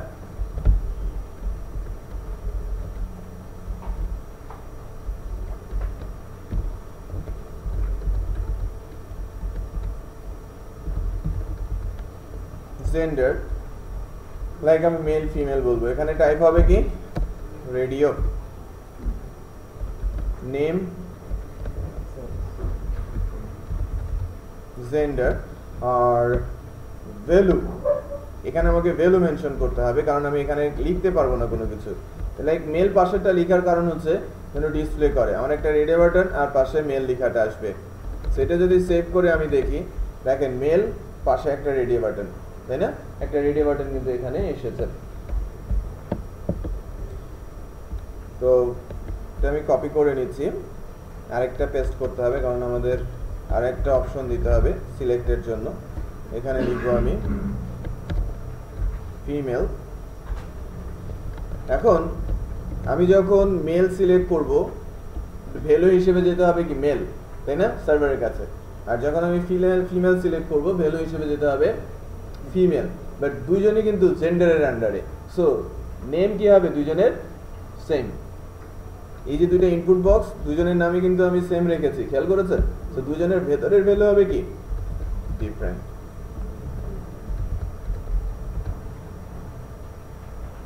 দুজনের ভেতরের ভ্যালু হচ্ছে ডিফারেন্ট, বাট দুজনের নাম সেম। আমি যদি রেডিও বাটনের নাম একটু ডিফারেন্ট করি, তাহলে কিন্তু বিপদ হবে, খেয়াল করেন। তারা একই গ্রুপে আর থাকবে না, আমি কিন্তু একসঙ্গে দুইটাই সিলেক্ট করতে পারছি, খেয়াল করেছেন? So impossible. তো রাইট, সো সেম নেম হতে হবে। সো আমরা এবং এর ভ্যালুগুলো কিন্তু আমাকে মেনশন করে দিতে হবে, লিখে দিতে হবে যে মেল সিলেক্ট করলে কি ভ্যালু সার্ভারের কাছে যাবে, ফিমেল সিলেক্ট করলে কি ভ্যালু সার্ভারের কাছে যাবে। আচ্ছা, আরেকটা পার্ট একটু দেখি। আমাদের আলোচনায় যে ইনপুটের এলিমেন্টগুলো আসে নাই, সেগুলো সবাই বাসায় গিয়ে অবশ্যই টেস্ট করব। ঠিক আছে, কোন ব্রাউজার কাজ করছে কি করছে না সেটা আমরা একবার মনে রাখবো। আমি আগেই বলেছি ইম্পর্টেন্ট এলিমেন্টগুলো নিয়েই কাজ করছি। যদি আর কোনো কিছু মিস হয়ে থাকে আমরা হয়তো দেখে নিতে পারবো। এগ্রিমেন্ট, এগ্রিমেন্টের জন্য কি থাকে চেক বক্স। হ্যাঁ, চেক বক্স থাকে। সো চেক বক্স আছে, নেম কি হবে ভ্যালু দেওয়ার প্রয়োজন পড়ে না, কারণ আমরা এটাকে এগ্রিমেন্টের কোনো কিছুই ডেটাবেসে রাখি না। ঠিক আছে, এটা ক্লায়েন্টের জন্য। ঠিক আছে না? তো আমরা একটু যদি চেক বক্স দেখি, এই যে একটা চেক বক্স চলে আসছে, রাইট? এগ্রিমেন্টে একটা চেক বক্স চলে আসছে, সিলেক্ট করতে পারছি আবার ডিসিলেক্ট করতে পারছি।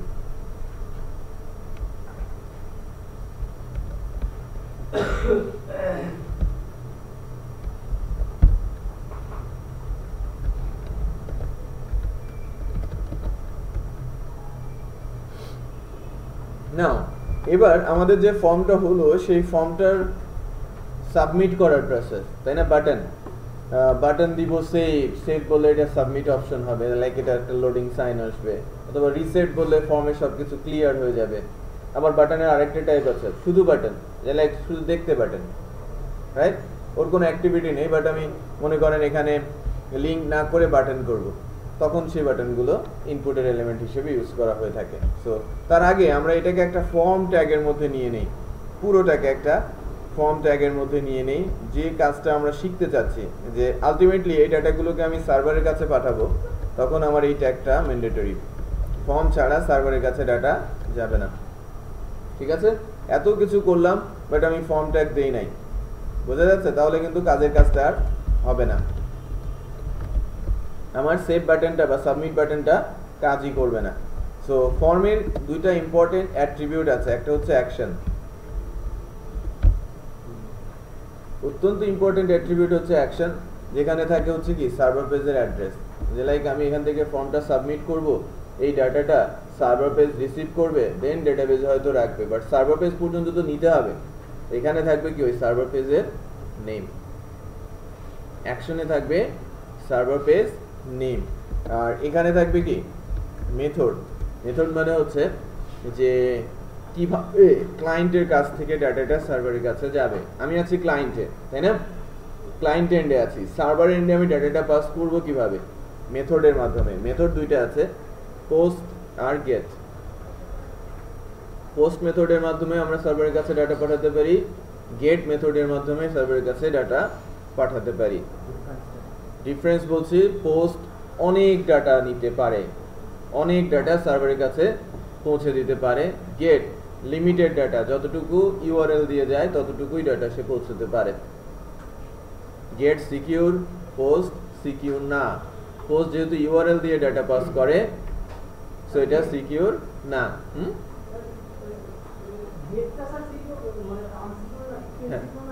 হ্যাঁ, গেট সিকিউর না, পোস্ট সিকিউর। হ্যাঁ, পোস্ট সিকিউর, গেট সিকিউর না। Get faster, post slower. প্রথম দুইটা কি পোস্টের অ্যাডভান্টেজ, লাস্টেরটা গেটের অ্যাডভান্টেজ।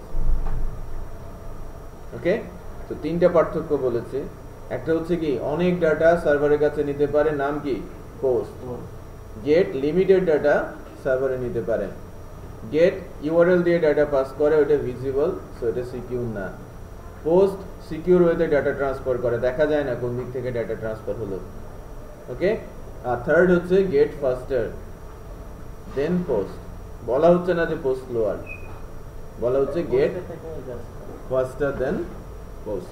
সো সার্চ ইঞ্জিনগুলোতে কি ইউআরএল গুলো অনেক বড় হয়ে যায় না, অনেক দ্রুত ডাটা ট্রান্সফারের জন্য তারা ইউআরএল দিয়ে ডাটা পাস করে, ইনক্রিপ্ট করে নেয় ডাটাগুলো। বোঝা যাচ্ছে? আচ্ছা, তো মেথড, পোস্ট আর গেট এটা আমরা প্র্যাকটিস করব যখন সার্ভার ল্যাঙ্গুয়েজ আসবে, তখন কাজে আসবে। বাট আপাতত আমরা জেনে রাখছি যে এখানে দুইটা মেথড আছে আর অ্যাকশন একটা অ্যাট্রিবিউট আছে, যার মাধ্যমে ক্লায়েন্টের কাছ থেকে ডাটা সার্ভারের কাছে পৌঁছানো যাবে। ওকে, তো এবার আসি লাস্ট যে প্রসেস, যে আমি যার মাধ্যমে কমান্ডটা করব, বাটন। নর্মালি ফর্মে বাটন দুইটা ইউজ করা হয়ে থাকে, একটা হচ্ছে সাবমিট আর একটা হচ্ছে রিসেট, যেটা আবার ইনপুটের টাইপ। ইনপুটের টাইপ হচ্ছে সাবমিট। কখন ইউজ করা হয়ে থাকে এই বাটনগুলো? সাবমিট বাটনগুলো নর্মালি ইউজ করা হয় যদি আমি কোনো কিছু সেভ করতে চাই, কোনো কিছু আপডেট করতে চাই, কোনো কিছু সার্চ করতে চাই, হ্যাঁ, তখন ইউজ করা হয়ে থাকে।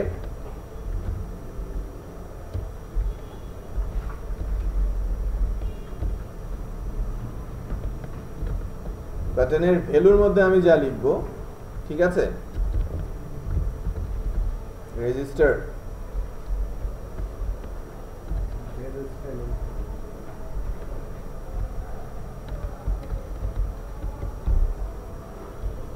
এই যে রেজিস্টার একটা বাটন চলে আসে। ভ্যালুর মধ্যে যা লিখলেন সেটা কিন্তু বাটনের উপরে টেক্সট ডিসপ্লে করলো। একটু খেয়াল করেন, এখন যখন আমি এই বাটনটা প্রেস করব, এখানে একটা লোডিং সাইন আসবে, এন্টি ক্লক হয়ে ক্লক হবে, হচ্ছে না? এটা ঝাঁকি দিল তো, হ্যাঁ, লোকাল তো, খুব দ্রুতই হয়ে গেল। যদি লাইভ হতো এটা অনেক সময় নিত, ঘুরতে ঘুরতে আসতো, রাইট? তো এটা আমি সাবমিট করছি, তার মানে এই ফর্মটাকে আমি আমার সার্ভারের কাছে সাবমিট করব। অ্যাকশন তো ফাঁকা, তার মানে এই পেজে এখন সাবমিট হচ্ছে। খেয়াল করেছেন? আচ্ছা, হ্যাঁ, আরেকটা আছে রিসেট, ফর্মকে ক্লিয়ার করার জন্য। লাইক আমাদের ইনপুটের টাইপ কি হবে? রিসেট। রিসেট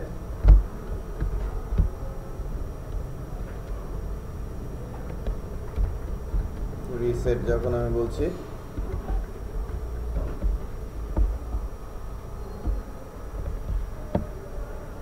দেখেন রিসেট বাটনটা এসেছে। আমি একটা কান্ট্রি সিলেক্ট করছি, আমি ভ্যালু সিলেক্ট করছি, এগ্রিমেন্ট দিচ্ছি, আমি বলছি ভুল ডাটা দিয়েছি, ঠিক আছে। আমি যদি রিসেট করে দেই, সঙ্গে সঙ্গে ওই ফর্মটা ক্লিয়ার হয়ে যাচ্ছে। তাই না? এগুলো কিন্তু সবই ফর্ম এলিমেন্ট। তার মানে আমরা এই ধরনের ফর্ম বানাতে পারবো আশা করি, রাইট?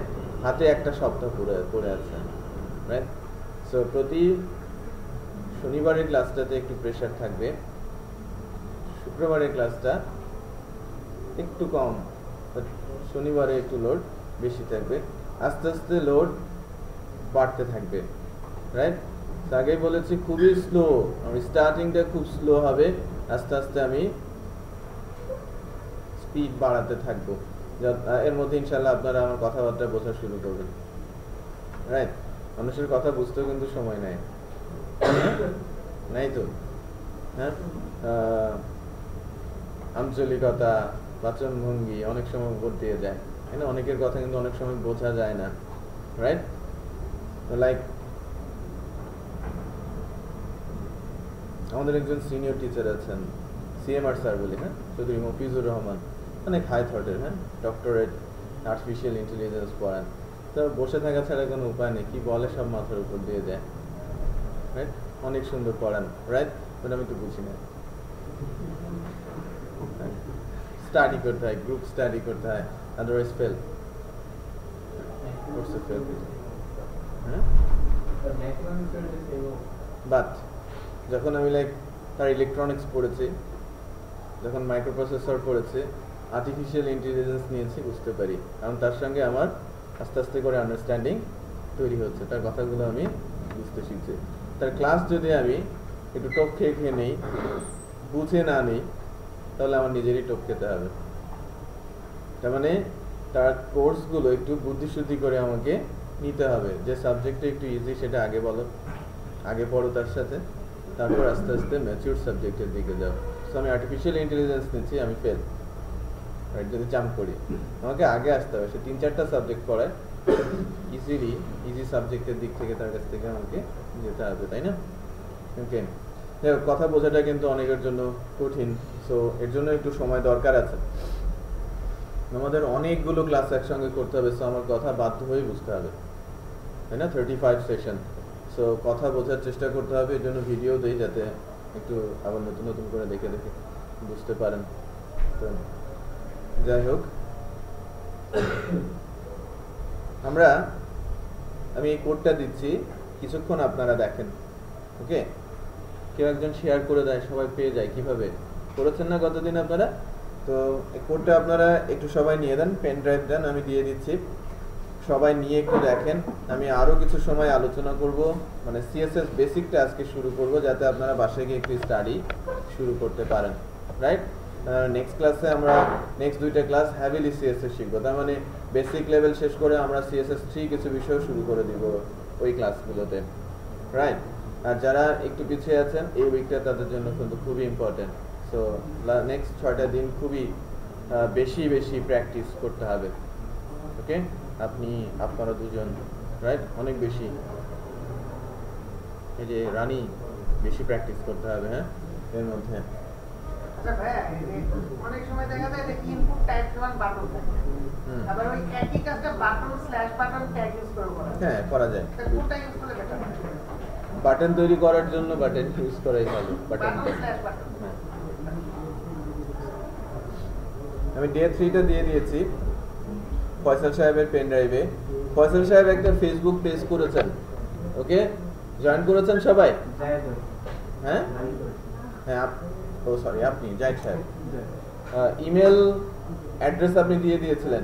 ফেসবুকের যে আইডিটা সেটা দিয়েছি। ওকে, গুড। তো কতজন জয়েন করেছেন? আজকে পর্যন্ত 2 জন দেখেছি, 2 জন। হ্যাঁ, 2 জনই হাত উঠিয়েছে, আজকে তো একজন হাত উঠেছে, সো একটু দেখেন। না হ্যাঁ, জায়েদ 15 লিখেছেন না ভাই, এটা তাই না? একটু দেখিয়ে দেবেন। ক্যাপিটাল জেড এ ওয়াই না, ZAID। শুরু করবো। সিএসএসটা কিন্তু এই উইকের মধ্যে একটু পড়াশোনা করতে হবে, না? সিএসএস সম্পর্কে গুগলে গিয়ে কিছু কিছু বিষয় একটু দেখবেন আপনারা। সিএসএস কি, মানে আজ নেক্সট ক্লাস থেকে সিএসএস আর এইচটিএমএল প্যারালালি আগাবে।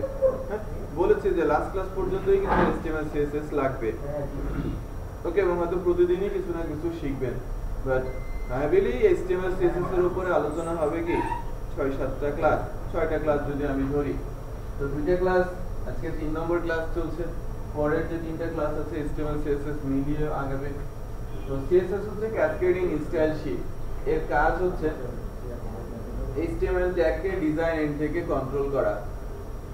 HTML ট্যাগের ভেতরে সে যেমন আমরা অ্যাট্রিবিউট অ্যাড করলে ট্যাগের চেহারা চেঞ্জ হয়ে যায় না, অ্যাট্রিবিউটের যে কাজ CSS এর প্রপার্টি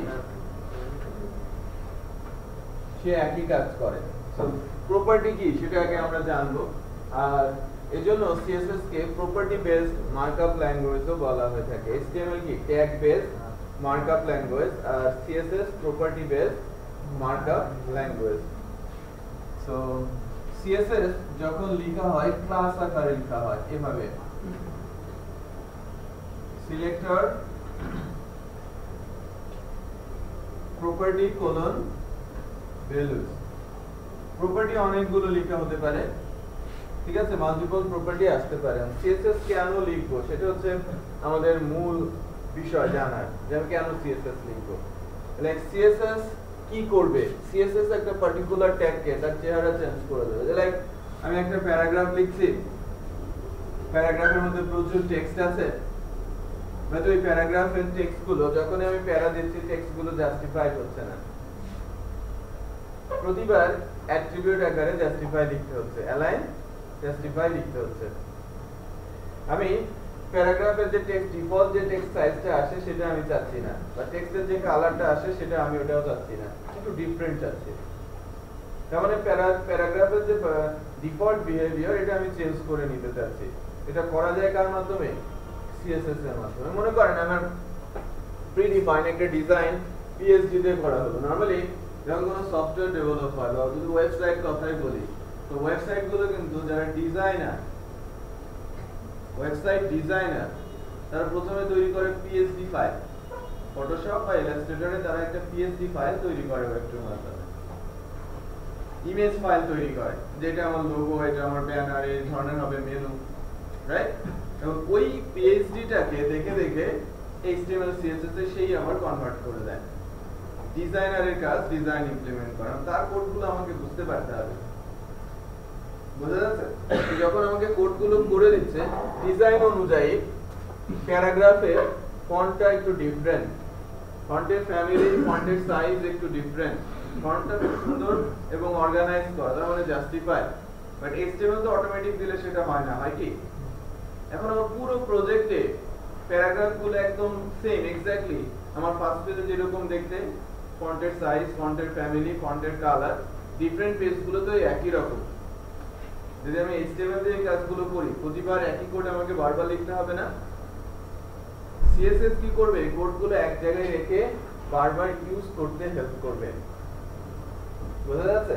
তো CSS লাইক আমি একটা পার্টিকুলার CSS এ ওই প্রপার্টি গুলো দিয়ে রেখেছি, তার একটা নাম দিয়েছি। তো মনে করেন প্রপার্টি বলতে তাহলে আমি কি বলছি, যে টেক্সটের কালার, সো প্রপার্টিটার নাম হচ্ছে কালার, দেন কোলন দিয়ে আমি এই কালারটা দিব। মনে করেন আমি কালার দিচ্ছি অরেঞ্জ, দেন সেমিকোলন। এরপর সাইজ আমি বলছি ফন্ট সাইজ, এটাকে বলছি কি আমি প্রপার্টি, আর এখানে ভ্যালু দিচ্ছি লাইক 20 পিক্সেল। সাইজটা হবে কি 20 পিক্সেল, বাই ডিফল্ট যে সাইজ থাকুক না কেন এখন সেখানে 20 পিক্সেল বসিয়ে দেবে। তবে যদি এই CSS টা এতটুকুই লিখি, CSS এর ব্রেনের মধ্যে কি আছে, দুইটা নতুন প্রপার্টি আছে, রাইট? যদিও এই যে সিলেক্টরটা আমি বলছি এটা হচ্ছে অ্যাকচুয়ালি ক্লাস নেম, রাইট? যদি আমি ক্লাসের স্ট্রাকচার লিখি এটাকে বলে সিলেক্টর, এটা প্রপার্টি, আর এটা হচ্ছে ভ্যালু। সো এখানে আমি ক্লাসের নামটা লিখবো, লাইক আমি এখানে লিখছি টেস্ট, এটা একটা ক্লাসের নাম, এই নামটা আমি নিজে থেকে দিচ্ছি, এটাকে বলা হয় ইউজার ডিফাইন ক্লাস নেম। যখনই আমি ইউজার ডিফাইন ক্লাস নেম দিব তখন এর সামনে যে কোনো একটা নোটেশন ইউজ করতে হয়, ডট অর হ্যাশ, এটা ডিফাইন রুলস, CSS এর রুলস, যে আমি যদি কোনো CSS ক্লাস নেম লিখি তার সামনে আমি হ্যাশ ইউজ করব অথবা ডট ইউজ করব। কেন? এই নোটেশন দেখে যাতে আমি HTML ট্যাগের উপরে সেটাকে অ্যাপ্লাই করতে পারি। তো CSS এর ক্লাসগুলো HTML ট্যাগের উপরে দুই ভাবে ইউজ করা যায়। আমি লিখতে পারি ক্লাস দেন টেস্ট, যদি ওই ক্লাসের সামনে লেখা থাকে কি ডট, কোন ক্লাসের সামনে ডট থাকলে সেটা কল করব কি ইউজ করে, ক্লাস অ্যাট্রিবিউট ইউজ করে। এটা হচ্ছে 1 নাম্বার রুলস। ক্লাস লেখার নিয়ম কি, যদি ইউজার ডিফাইন্ড ক্লাস হয় তার সামনে ডট লিখবো অথবা হ্যাশ লিখবো, ব্র্যাকেট দিব, কি প্রপার্টি আমি চাচ্ছি সেটা লিখবো, কোলন দিয়ে ওই প্রপার্টির ভ্যালুটা আমি লিখে দিব। সো প্রপার্টির হেল্প, নাম্বার অফ প্রপার্টিজ আছে, এই প্রপার্টির হেল্পগুলো আমরা এডিটর থেকে পেতে পারি।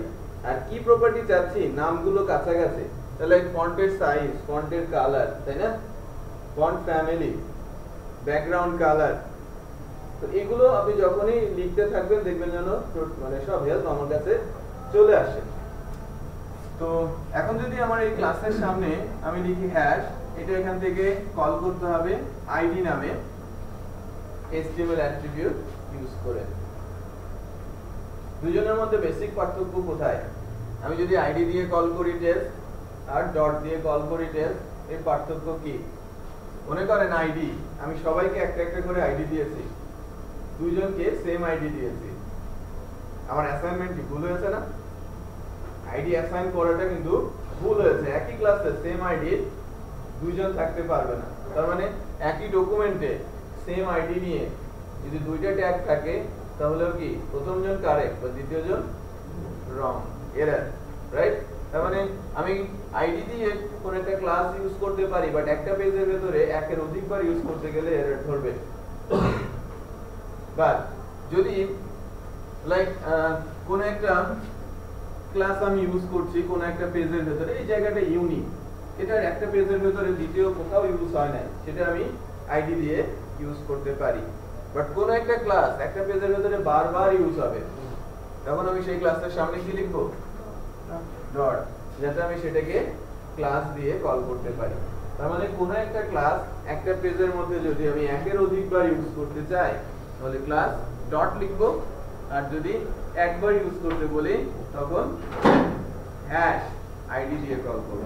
মনে থাকবে রুলসগুলো। থার্ড একটা রুলস হচ্ছে যে লাইক আমি যদি এখানে এরকম লিখি তখন এটাকে আর কল করার দরকার নেই। ট্যাগ তো পি নামে একটা HTML ট্যাগ আছে, সো এই ট্যাগটা অটোমেটিক কি নিয়ে নেবে, তার ব্রেনে এই দুইটা প্রপার্টি অ্যাড করে নেবে, কল করার আর প্রয়োজন নেই, অটোমেটিক এক্সিকিউট হবে। ওকে, সো তিনটা রুলস আমরা দেখলাম। সো একটু চট করে এটা একটু দেখে নেওয়ার চেষ্টা করি আমরা। মুছে দেন তো, আচ্ছা ঠিক আছে।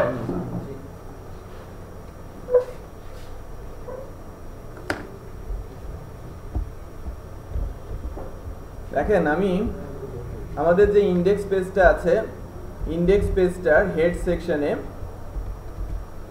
একটা ব্লক তৈরি করছি। একটা কথা একটু বলতে ভুলে গিয়েছি যে CSS মূলত .css ফাইলে লেখা হয়, যেটা স্ট্যান্ডার্ড প্র্যাকটিস। বাট আমি যদি চাই তাহলে HTML এর একটা ট্যাগ আছে স্টাইল, যার টাইপ হচ্ছে text or CSS, then style close। এই যে এনভায়রনমেন্টটা, এখানে আমি CSS লিখতে পারি, মানে within HTML file or PHP file আমি CSS লিখতে পারি। বাট অবশ্যই আমাকে এই ব্লকটা তৈরি করে নিতে হবে, স্টাইল ট্যাগ দিয়ে একটা ব্লক তৈরি করতে হবে যার ভেতরে আমি CSS লিখতে পারবো। বাট নরমালি আমি CSS এর ক্লাস HTML ফাইলে লিখতে পারবো না। ইন্টারনাল CSS, হ্যাঁ, ইন্টারনাল বা অন পেজ CSS বলা হয়, ইন লাইন না কিন্তু, হ্যাঁ, ট্যাগের উপরে CSS না, ওই পেজের জন্য CSS আমি লিখছি। ওকে, তো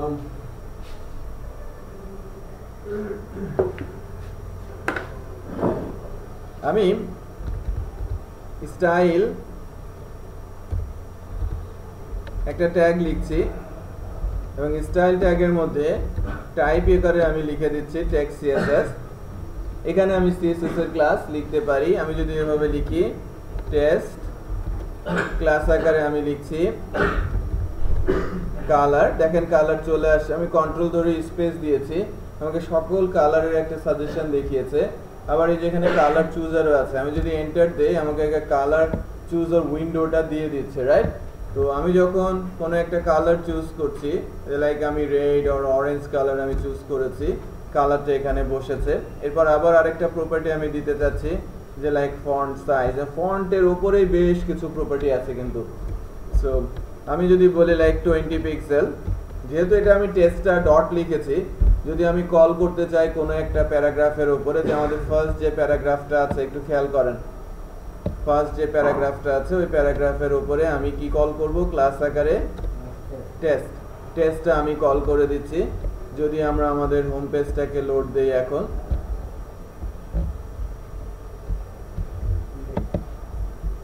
হ্যাঁ হোমের মধ্যে যদি যাই তাহলে আমাদের শুধু আমি ইউআরএল এ দিয়েছি মোস্ট প্রবাবলি, ও আমি এ ট্যাগের মধ্যে দিয়েছি, ভুল জায়গায় দিয়েছি, এই জন্য ওইটুকুই অরেঞ্জ হয়েছিল। আমাকে দিতে হবে কোথায়, এই যে পি ট্যাগের মধ্যে, রাইট?